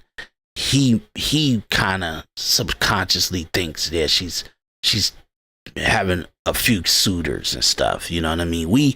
It's in our nature, pretty much an environment that we live in the last 40, 50 years, to take the most vile, polluted situation that we know is polluted, okay, and try to build something with. Men are, that's how like open we are to connect with a woman. You know what I mean? Is that we know that we're interacting with a polluted situation, and we still try to build something that's ours, that's territorial, and the foundation of it can't be, it's polluted. You get what I'm saying? So his question is, again, and I'm pretty sure he thinks like I do or above. So that's why I'm trying to act. That's why it's confusing to me that he's saying this without communicating the logicness of, because, and this is why I always say, people say that the podcasters and social influencers, they say that they are trying to help the majority of men. No, they're not. They're trying to help the minute few of men that could take in their message and pretty much utilize it. You know what I mean? That's what your format and your actual model is built for. And if you don't even know that that's what your model is built for, which I'm pretty sure he does, like, I don't think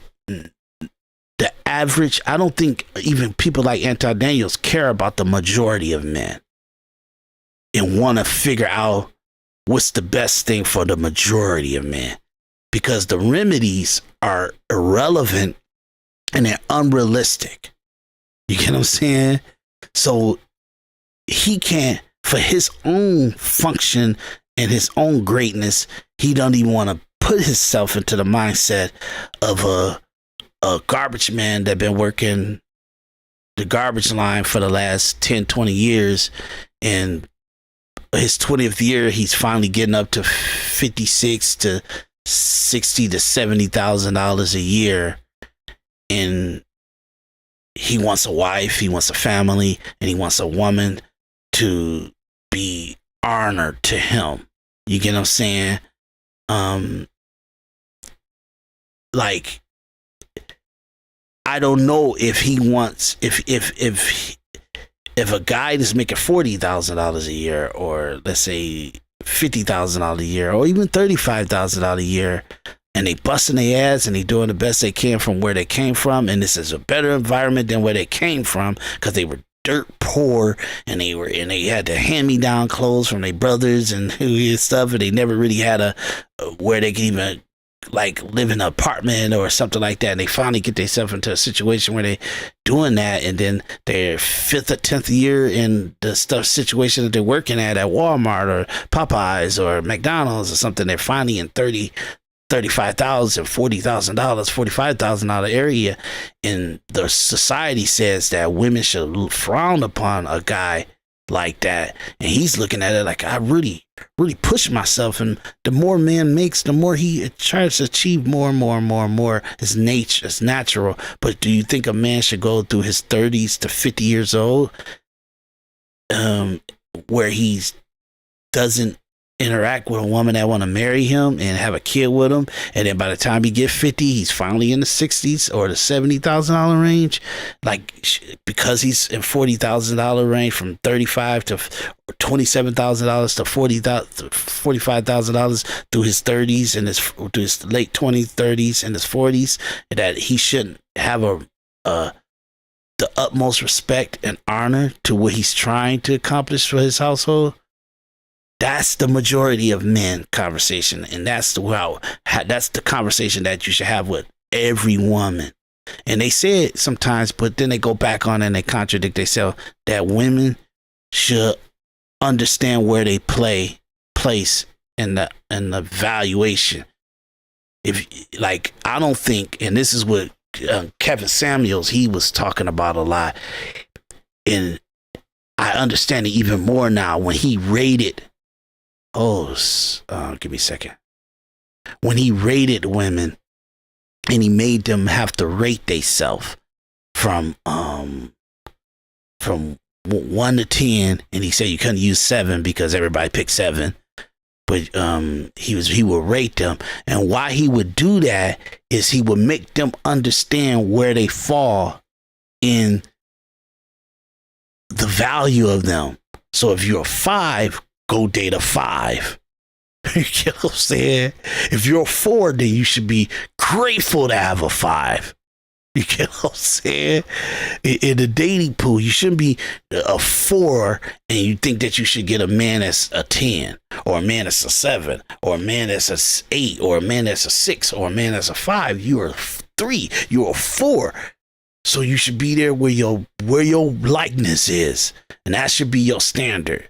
You get what I'm saying? And that's why he wanted women to rate themselves so they could understand where they play in the factor of the scale of what a person has to do to get with them. If you're a 4, I don't need to be Bill Gates to get you. You get what I'm saying? You crazy. You know, I don't have to be Elon Musk to get you if you're a 4. You get what I'm saying? So in that's the great thing. And that's why when we lost Kevin Samuel, it was really, really bad. Because no matter how horrible they felt like what he was coming out of his mouth, it's going to stand to the test of time. So 10 years later, Kevin Samuel's work will actually have a value. 20 years later from now, Kevin Samuel's work will have a value. In the things that he did, he was so objective in how he analyzed stuff that even to this day, it stands up to scrutiny.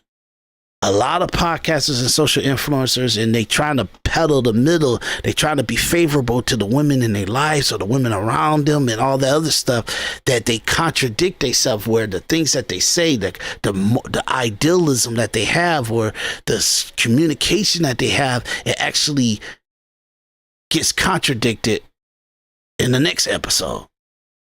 It doesn't hold up to scrutiny. Every single episode you have has to hold up to scrutiny for the next 10 to 20 years.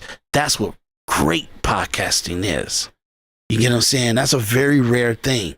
So that's why I'm saying in this situation, it's a lot of subjective emotional analyzation going on. It's not an objective analysis. It's very subjective. Okay. So, and then that's why some of those things get crossed. And Qdiddy, you know, like I said, he's about to freak out in a few minutes and stuff. We only got about 17 minutes left on this, but that's why he comes out of it, because a lot of him is objective, but his emotions make it where he can't he can't analyze when he's been extremely subjective, emotional. You get what I'm saying? And it doesn't matter how objective you are or how much stableness, or not stable, or let's say validity that your actual point is, if you don't know how to control your emotions, where you're a bad representation of a logical, honest perspective. You know what I'm saying? Single. Nigga, when you meet her, she got somebody that's available to her. Exactly. The minute that you meet her and when she not with you, she has somebody that's available to her. So why is what she's saying so crazy is what I'm trying to understand. No, it's not crazy. It's because she ridiculed me last week. I'm not talking about your situation. I'm saying in general. No, Y'all I don't think it's crazy when y'all go out because here and y'all it's meet a bad chick and you be like, advice. damn, she bad. That's You why I talk to think her it's at the gas crazy. station, you meet her at the gym, you meet her at the grocery store, you meet her at the bar, wherever you meet her. You don't already think that she got somebody too, regardless of whether or not she say she's single or not. But that's not what she said.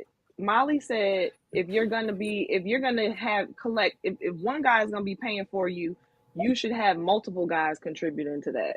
She didn't say just dating. I mean, she did say Yes. that in addition to the money should be coming in from multiple places.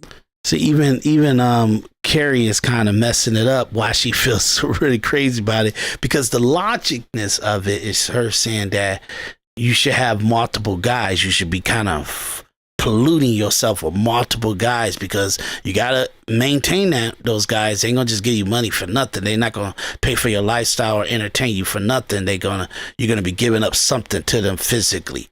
And she's saying, well, that gets really messy doing that with a lot of guys. You get what I'm saying? And then so that's where her instinct is to be against or in opposition to what Molly is saying. But like even that, she's trying to articulate herself, and I do this a lot too. When I'm talking, I'll hesitate or I stutter, or I kind of, because I want to make sure that's communicated accurately to really what my thought process is, that's gonna be on the record forever. And she's kind of like trying to, just say it. You know what I mean? But sometimes you need to back up and make sure that you structure it. That way, what you're saying could be consistent. You know what I mean? And it's a podcast thing, and it's a lot of you. And I learned it's better for me to stop and adjust to how I want to say something than say it. So that's sometimes you'll see in my podcast that I hesitate, or I'll say, how can I say this? And I'll do that because I want it articulated accurately, because I'm not going to go back in and cut it down or cut it out or something like that. I want the honest podcast to be the podcast that is in the memory bank of the system forever.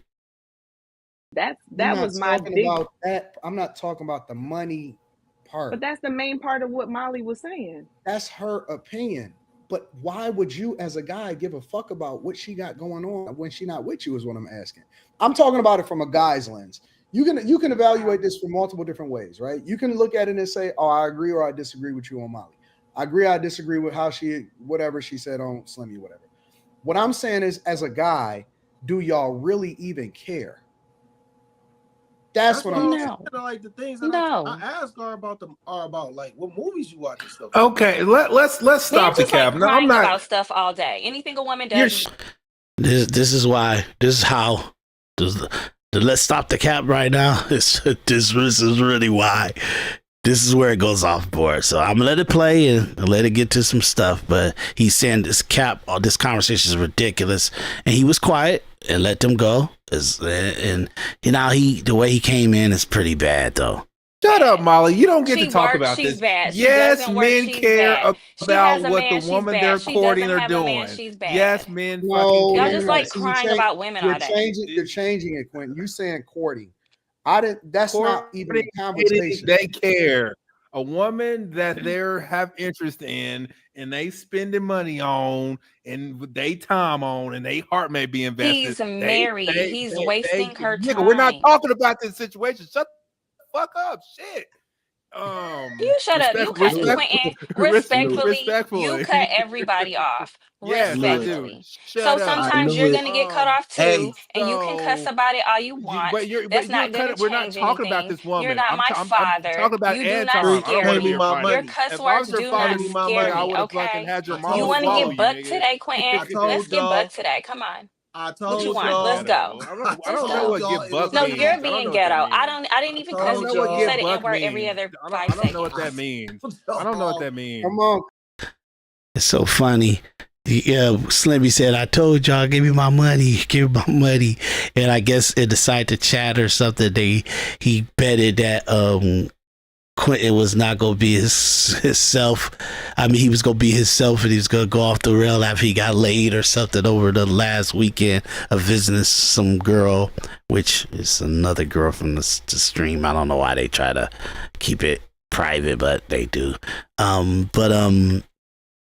But he said, I told y'all.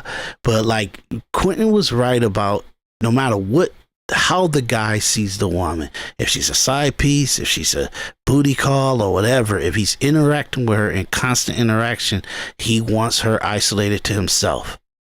You don't want to smell the odor. It's like a dog. It's like a lion. It's like a primal animal. I don't want to smell another scent or know another scent.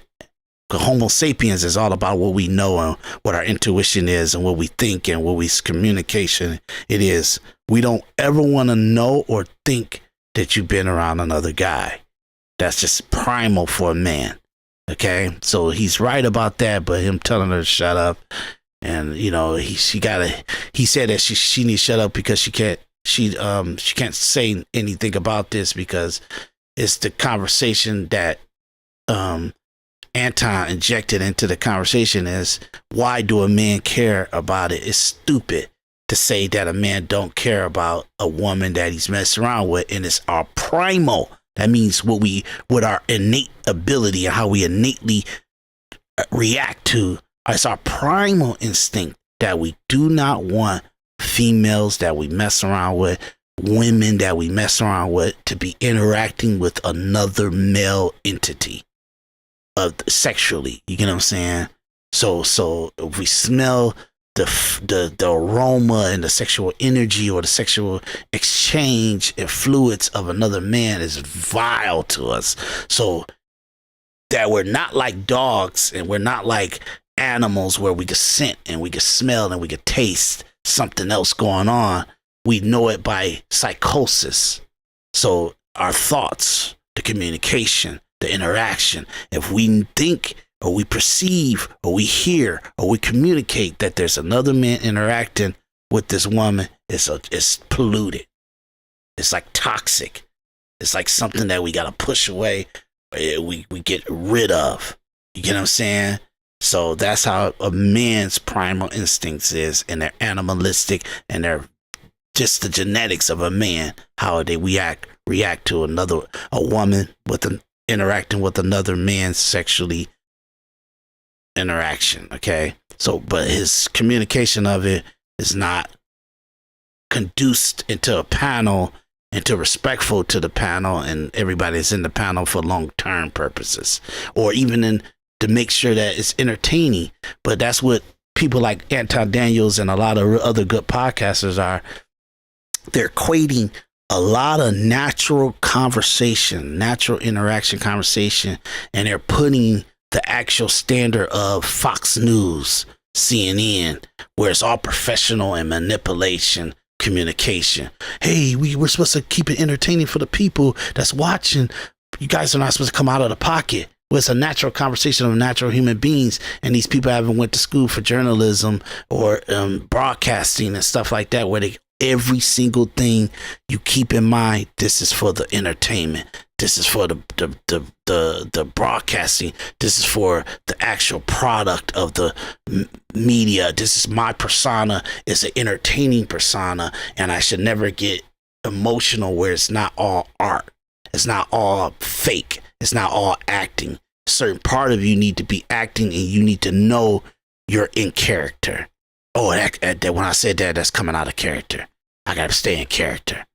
So that's the problem with what people overall expect out of podcasts. That's why you always see that podcast people, they break up and or they dissolve, or people get fired, or people stop to mess with, because they trying to micromanage naturality, and you can't. Long term, it can't be managed. You have to say, hey, we're all faking here. We're like porn. It's all fake. We got a buffer. We cut up the clips, and this person actually has sex with this person 2 times instead of the 1 time. But we cut it like it's the 1 time. You get what I'm saying? So that's what people like Anton Daniels want.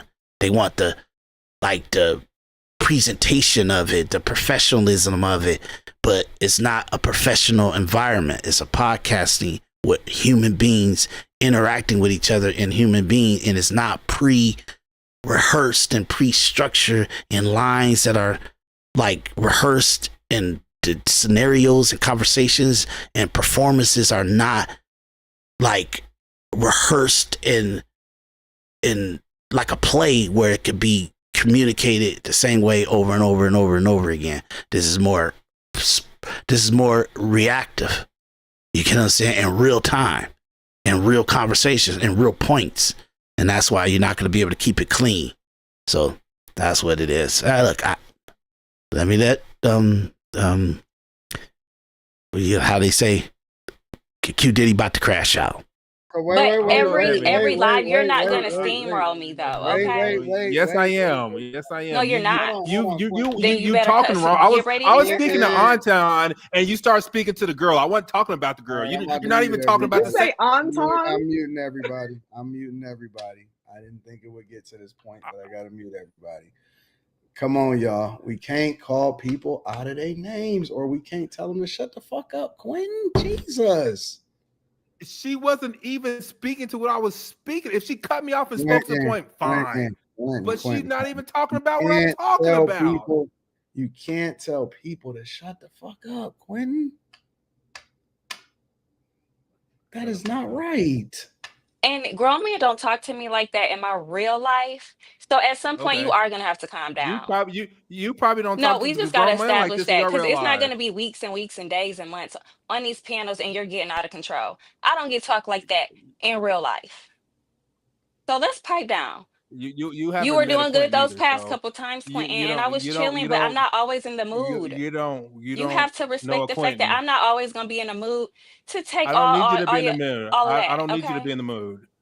No, but you still gonna hear what I have to say. Don't cut me off and be wrong. You cut me off. I'll cut you off if I want to. Okay, then you're gonna get the repercussions of what it takes when you cut me off. Come on. We can't do that. Fine. Whatever you want to do. I'm not scared of you. We can't do that. We can't do that. Come on, y'all. Come on, man. Come on. Everybody got an opinion. Thank you, Evil. I appreciate you. Jesus Christ. Y'all have to really stop thinking, because I'm quiet and I do listen for the most part, that I'm not a doormat. I still have to be respected. I don't cut people off and steamroll them like that. So I kind of stutter when I cut people off. I'm just saying, you try to bully me every panel, and it's just getting I don't. I don't try to bully you every panel. And today I'm calling it out. Thank you. Because you're the only person that cuts me off and just keep fucking talking.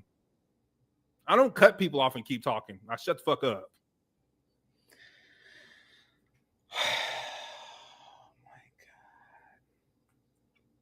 We should be able to self-police ourselves, so where I shouldn't have to. Carrie, come on, Carrie. Come on, Carrie. You see, you're gonna leave me out on the island by myself? That's what we doing now. Sorry, I'm here. No, I'm here. That's what we doing, Carrie. No, you reeled it in. You reeled it in. No, I did not. No, it's not. This is not right. No, it's not right. It is not right how you snap so hard on her, Quentin. I understand the frustration, because it's not her just cutting me off, because she cuts me off all the time, and it's fine. It's what she says when she cuts me off. She cut me off, and I wasn't even talking about this bitch, the white chick. I wasn't talking about her. I was speaking to Anton's point, And then she was acting like I was speaking out that you were wrong. You're wrong. It depends on where you're cutting me off about if I'm gonna snap on you. Simple as that. Gary, fix it, please. So, well, I mean, I think that Molly said what she needed to say regarding how she gets treated by Quentin sometimes. And even if she's wrong, you kind of take the spotlight off of if she was wrong by coming in how you came in. So now the focus shifts to you. Because I mean, I heard her. She brought up the actual story, which is what I was talking about. But you were like, shut up. You know, that I think that you gotta figure out how to not go to 10 so quick. Yeah, that wasn't 10. That was like a 5. Well, she it's besides the point. It's besides the point to come in and say, shut up. You say, look, no, you're wrong. You can't. No. You are not allowed to say what's the perception of a man dealing with women and our territorial instincts about the women we mess around with. You can say it like that. You don't have to say, shut up. You don't need to put your opinion about this and it's you're wrong. Shut the fuck up. You can't say that. You can't do that. That you're out of norm. You're out of respect. You're out of thinking about her husband. He don't want another man. Even if that's even worse if you don't even really mean to disrespect her. To have a man have recordings of his wife getting disrespected by another man, that means that she's out there presenting herself on a panel that the essence of me is not making men to respect her. She's married. You know that she's married. You know she got a husband.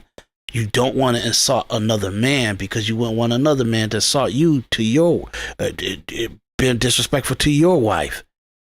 So you in kind you return that, and that's what Anton about to bring up.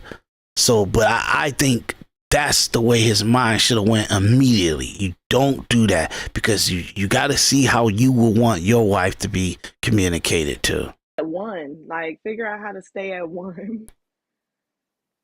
Because I don't think it's necessary, and I'm sure that Molly was not intending to be rude or disrespectful to you. So the intention does matter as well. I have not personally ever seen Molly get disrespectful towards anybody. Well, I can't say that because Molly does have a tongue. And now they're about to go into this, and I'm the reason why I'm putting my input on it because I'm looking at it from the vast times I watched it and stuff like that. Watched them, and Molly she's very clever with it and very respectful with it. She won't like put herself in a situation where she's been disrespectful to people and all that stuff. But she does do some daggers and she does insult people in a very like passive aggressive backhanded way. But she has every right to do that, especially if you know how to articulate yourself in doing it. She does it the absolute way you're supposed to insult people. You know what I mean? She does it in a way where it's not like emotional and vindictive, and it's like she's kind of almost giving you backhands because that's the way she feel about you. But at the same time, it's very well communicated. On her. Okay. Oh, that's how y'all go. But it's one thing Molly, to have a I've heard tongue to her go cut back and when forth. she's talking to, like, you know, I've heard her on, but I've get your never sentiment. seen her raise her voice. I've never seen her go off and call somebody out of their name. I've never heard her say. I'm not even sure I've ever heard her curse. Okay, well, Anton, we also know that, and I love Molly, but we do know that you have your own. So you saying that I got? You Wait, see Molly through. Wait. So you saying that I have a preference for Molly, and so that's the reason why I don't see it? Heck yeah. Yeah. Get the hell out of here. But everybody knows that, so it's okay. I Like, disagree. we all know that. No, that's not true. We all know that. Ask the chat. That's not true. Chat. That's thank you, true. Sammy. I Thank disagree. you, She don't disrespect nobody. She don't She disrespect don't. nobody. What? She never disrespected anybody. Never. Have you heard her talk to Jasmine? Slimmy, are you She did serious? not You disrespect Jasmine. you What? cannot She did not use a back disrespect and Jasmine. forth. You cannot use a back and forth. I think Jasmine will Yes, feel you can otherwise. use a back and forth. You can absolutely use a back and forth to show if somebody has been disrespectful to somebody. Yes, you can. Well, so how many times can somebody keep poking at you before you say something? It's not disrespect. It's not Slimmy, disrespect Slimmy. if you've insulted. Jazz does. I get it because Jazz certainly knows how to poke, but Jazz is not always doing stuff on her own. And there have been plenty of conversations that her and Molly have had, and both of them have taken their shots at each other. It's not like it's all Jazz and then Molly's just responding, or it's all Molly and Jazz is just responding. Y'all can say what you want. I've watched enough of it, so we could just agree to disagree. Nonetheless, all of that said, I still don't think, like, I still think when that Jazz comes up and Jazz doesn't like Molly, so Jazz will say something. Molly will then say, I ain't thinking about you. Why you always talking my name? And then she will start going back and forth with her after she gets called out and she's not even doing this is just the facts. Anton, just because you say it's the fact don't mean it's the fact. I've watched it is the truth. Matter of fact,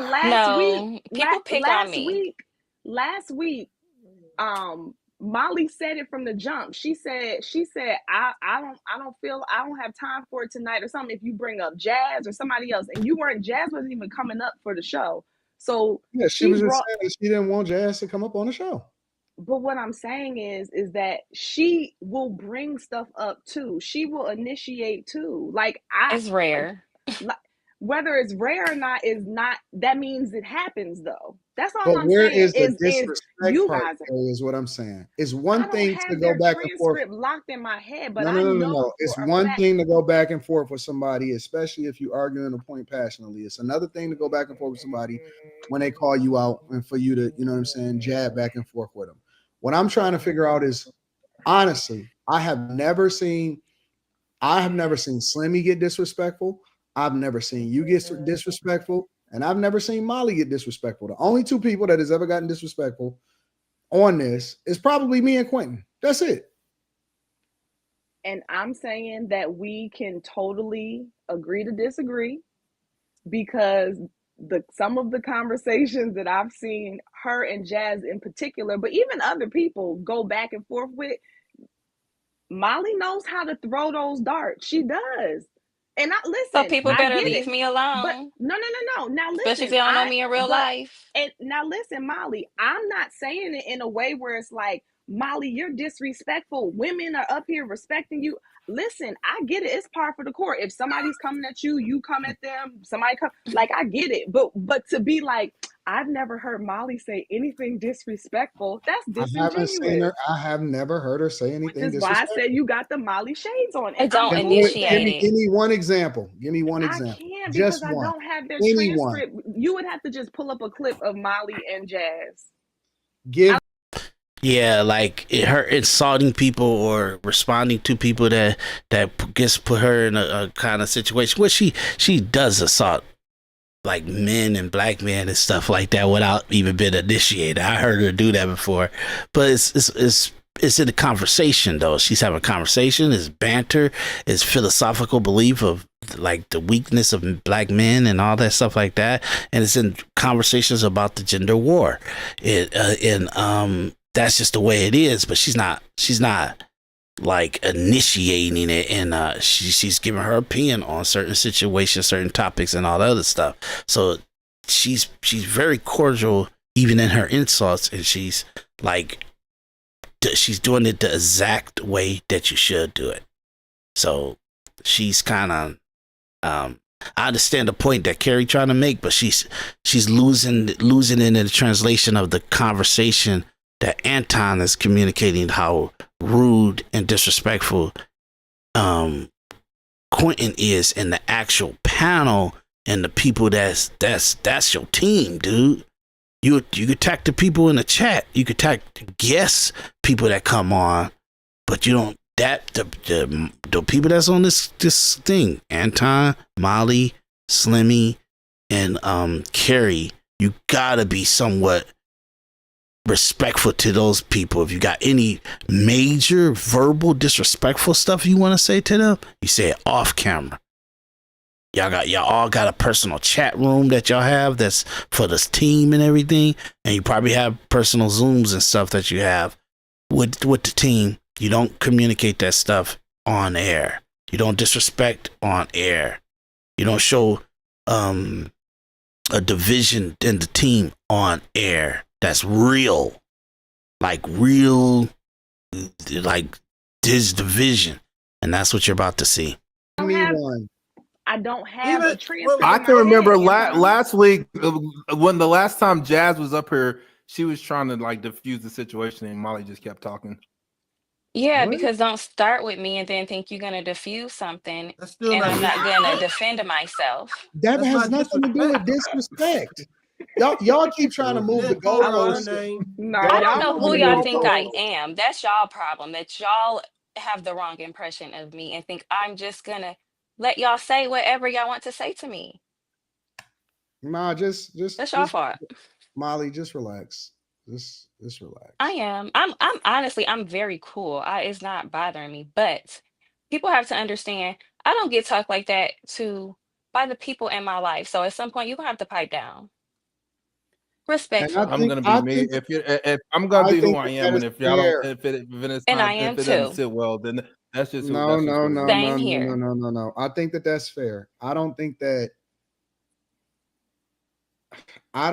anybody has said anything out of pocket to get talked to like that. And Carrie, you can't not agree with that. I started off like that. I said it, yeah, for sure. The disrespect, the glasses, all that stuff about Molly, that was just to the statements that you had said. But no, I 100% agree, and that's why I said to Quentin that regardless of frustration or being, aggravated or whatever, coming at her saying shut up, and then something else he said, that's not I used to necessary. tell you to shut up, Carrie, when you cut me off. Yeah, but that's besides the point, and you shouldn't even be doing that. So it's obviously he has to get put in his place to let him know how to conduct himself.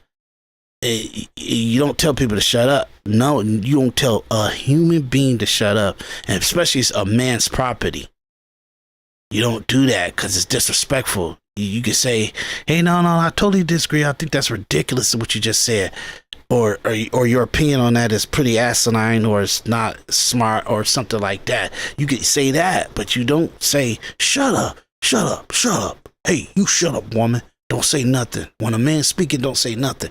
You're not allowed to talk to another man's wife like that, especially because Anton is doing business with women.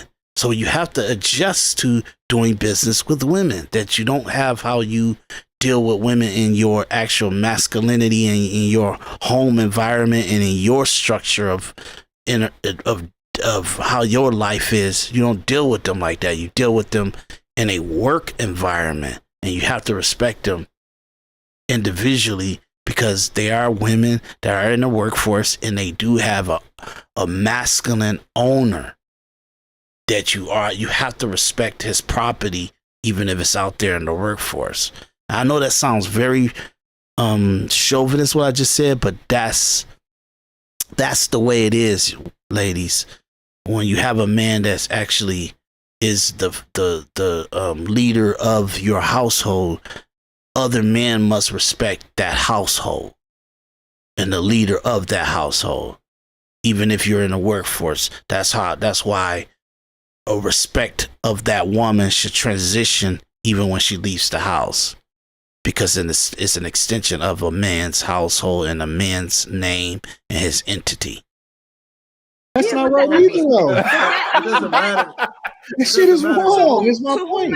You can't do it. Whomever you say is rude, and really it's kind of less of the focal point on being rude and more on just your ability to have the control. You know what I'm saying? But I get Molly's point where it's like sometimes I can just be like, that's a Quentin thing. Like he's doing his thing, but you're not going to always be in that mood. And she's letting you know, I'm not always going to be in that mood. I thought that if I kind of like eased with you on it, you would stop, but you keep doing it. Like, I don't want to create the habit where you feel like it's okay to keep doing this because it's Right. not. And I agree with her. Let me break it down from this lens. Maybe we'll see it differently, and maybe not. This is the lens that I see it from. I think that we got something really great going here. I think that we have a perfect group of people, and it works. It's awesome. The people love it. It's entertaining. I don't want to see somebody divest themselves from it because of something that is so small that we can solve for it. Because if I was her husband, I would pull her off of the show. That's okay. And so that's the view that I'm looking at it at. It don't have nothing to do with whether or not I'm caping for this person or caping for that person. I want us all. I don't want none of y'all to go nowhere. And because of that, I'm always putting myself in other people's shoes. And I also got to look at it from a different lens than the audience look at it. I got to look at it from a different lens as individuals. And I have to make sure that I protect everybody on the platform because I don't want anybody to go anywhere.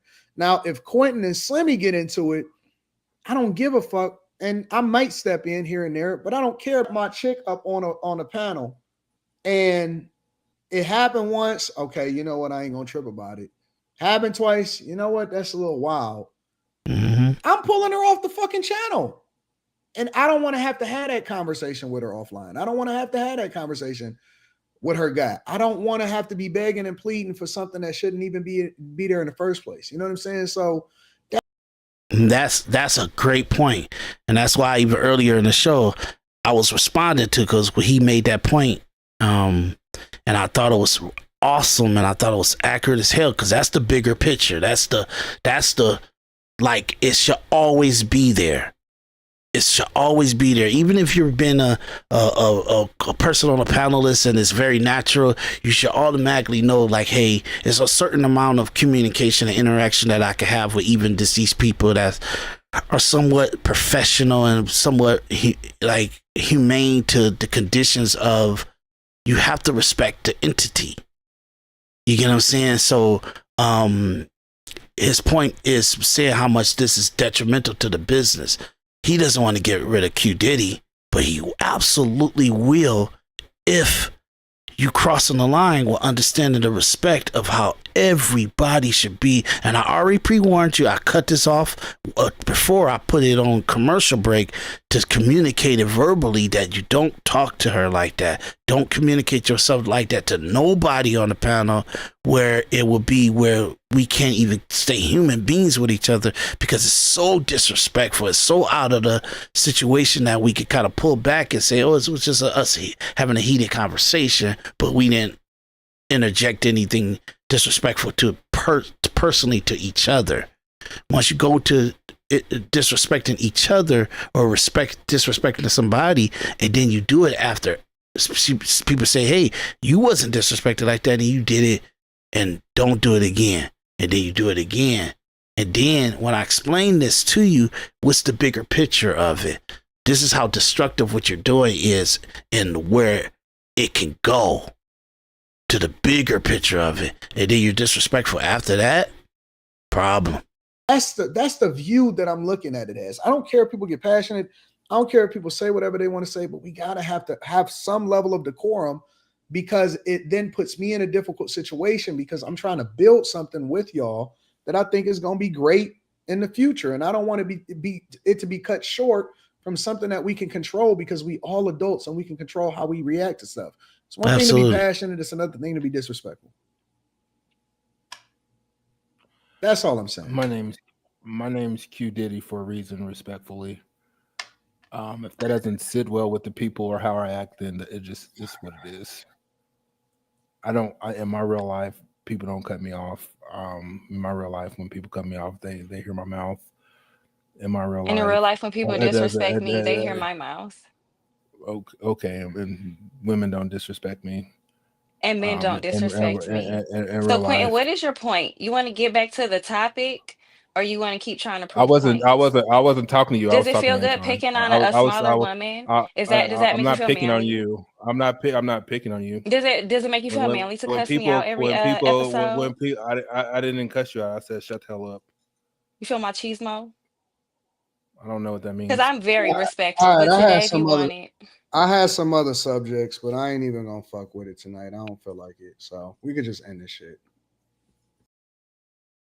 And he actually ended the stream like that.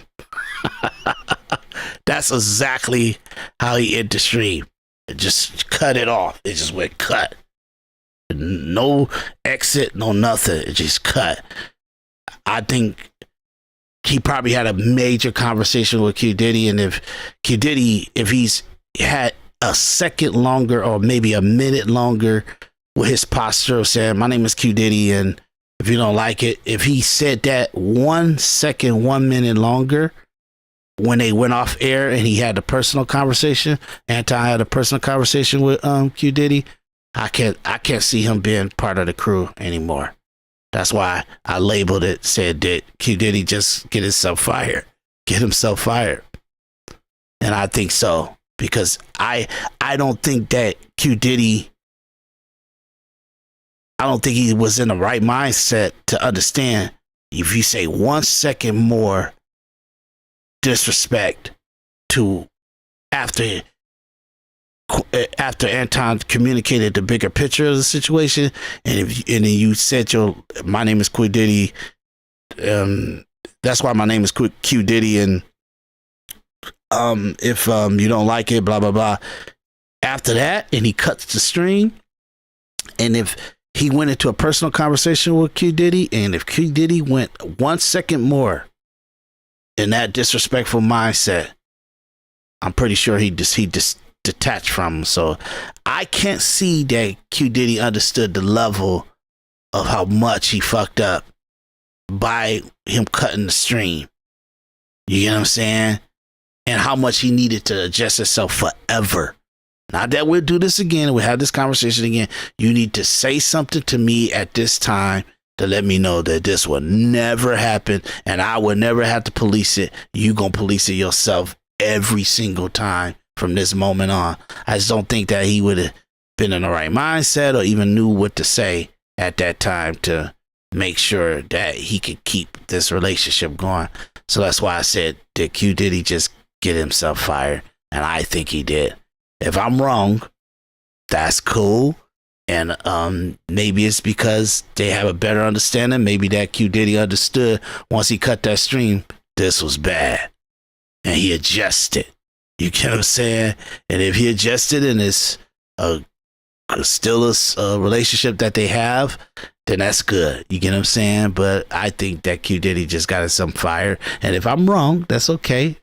You know, the evaluation of this situation will be communicated, and I made a good point of it. You know what I mean? To the conversation that they had and the social dynamics of Anton Daniels' the after hour show and all that stuff, and this panel and how they conduct themselves and how much this falls into the mindset of my gender wars and the particles of the gender wars. But I think Qdiddy might got himself fired. But if he didn't, and it's still in existence, it's because Qdiddy adjusted and apologized, and he understood by him cutting the stream how lethal that is. That Anton will cut a stream and the entertainment of his audience. So he understood the level of what the situation was, and he adjusted to be respectful to Anton, and that's why they have an ongoing relationship to this day. But if not, you see why now. And I just communicated why you gotta cut ties, you know. So if they're still going, if it's still a relationship, it's because Qdiddy understood his flaw and he adjusted.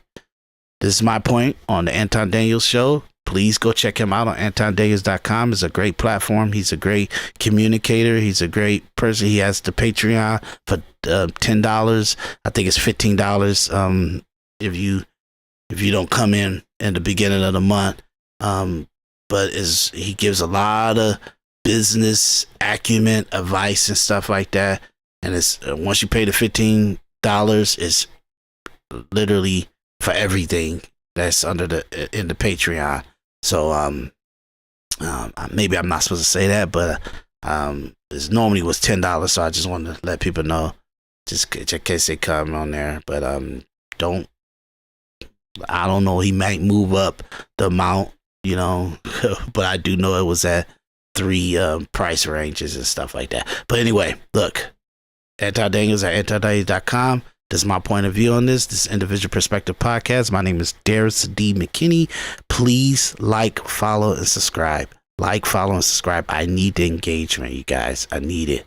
So this is just my point of view on this, and I'm done with it. And let's see what happens in the next 24 to 48 hours. Check you guys out.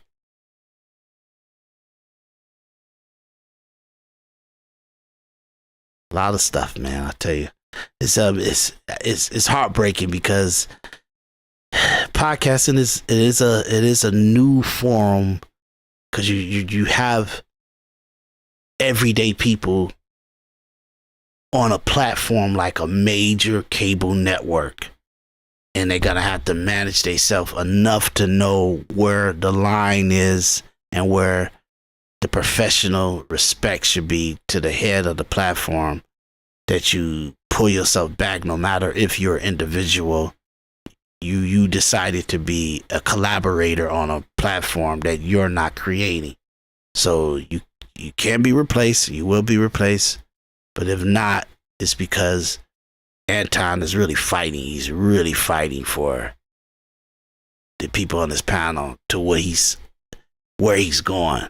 So it's very interesting. So I'm gonna stop talking about that and see you guys in the next episode. My name is Daris D. McKinney. This is Individual Perspective Podcast, and I'll see you in the next one.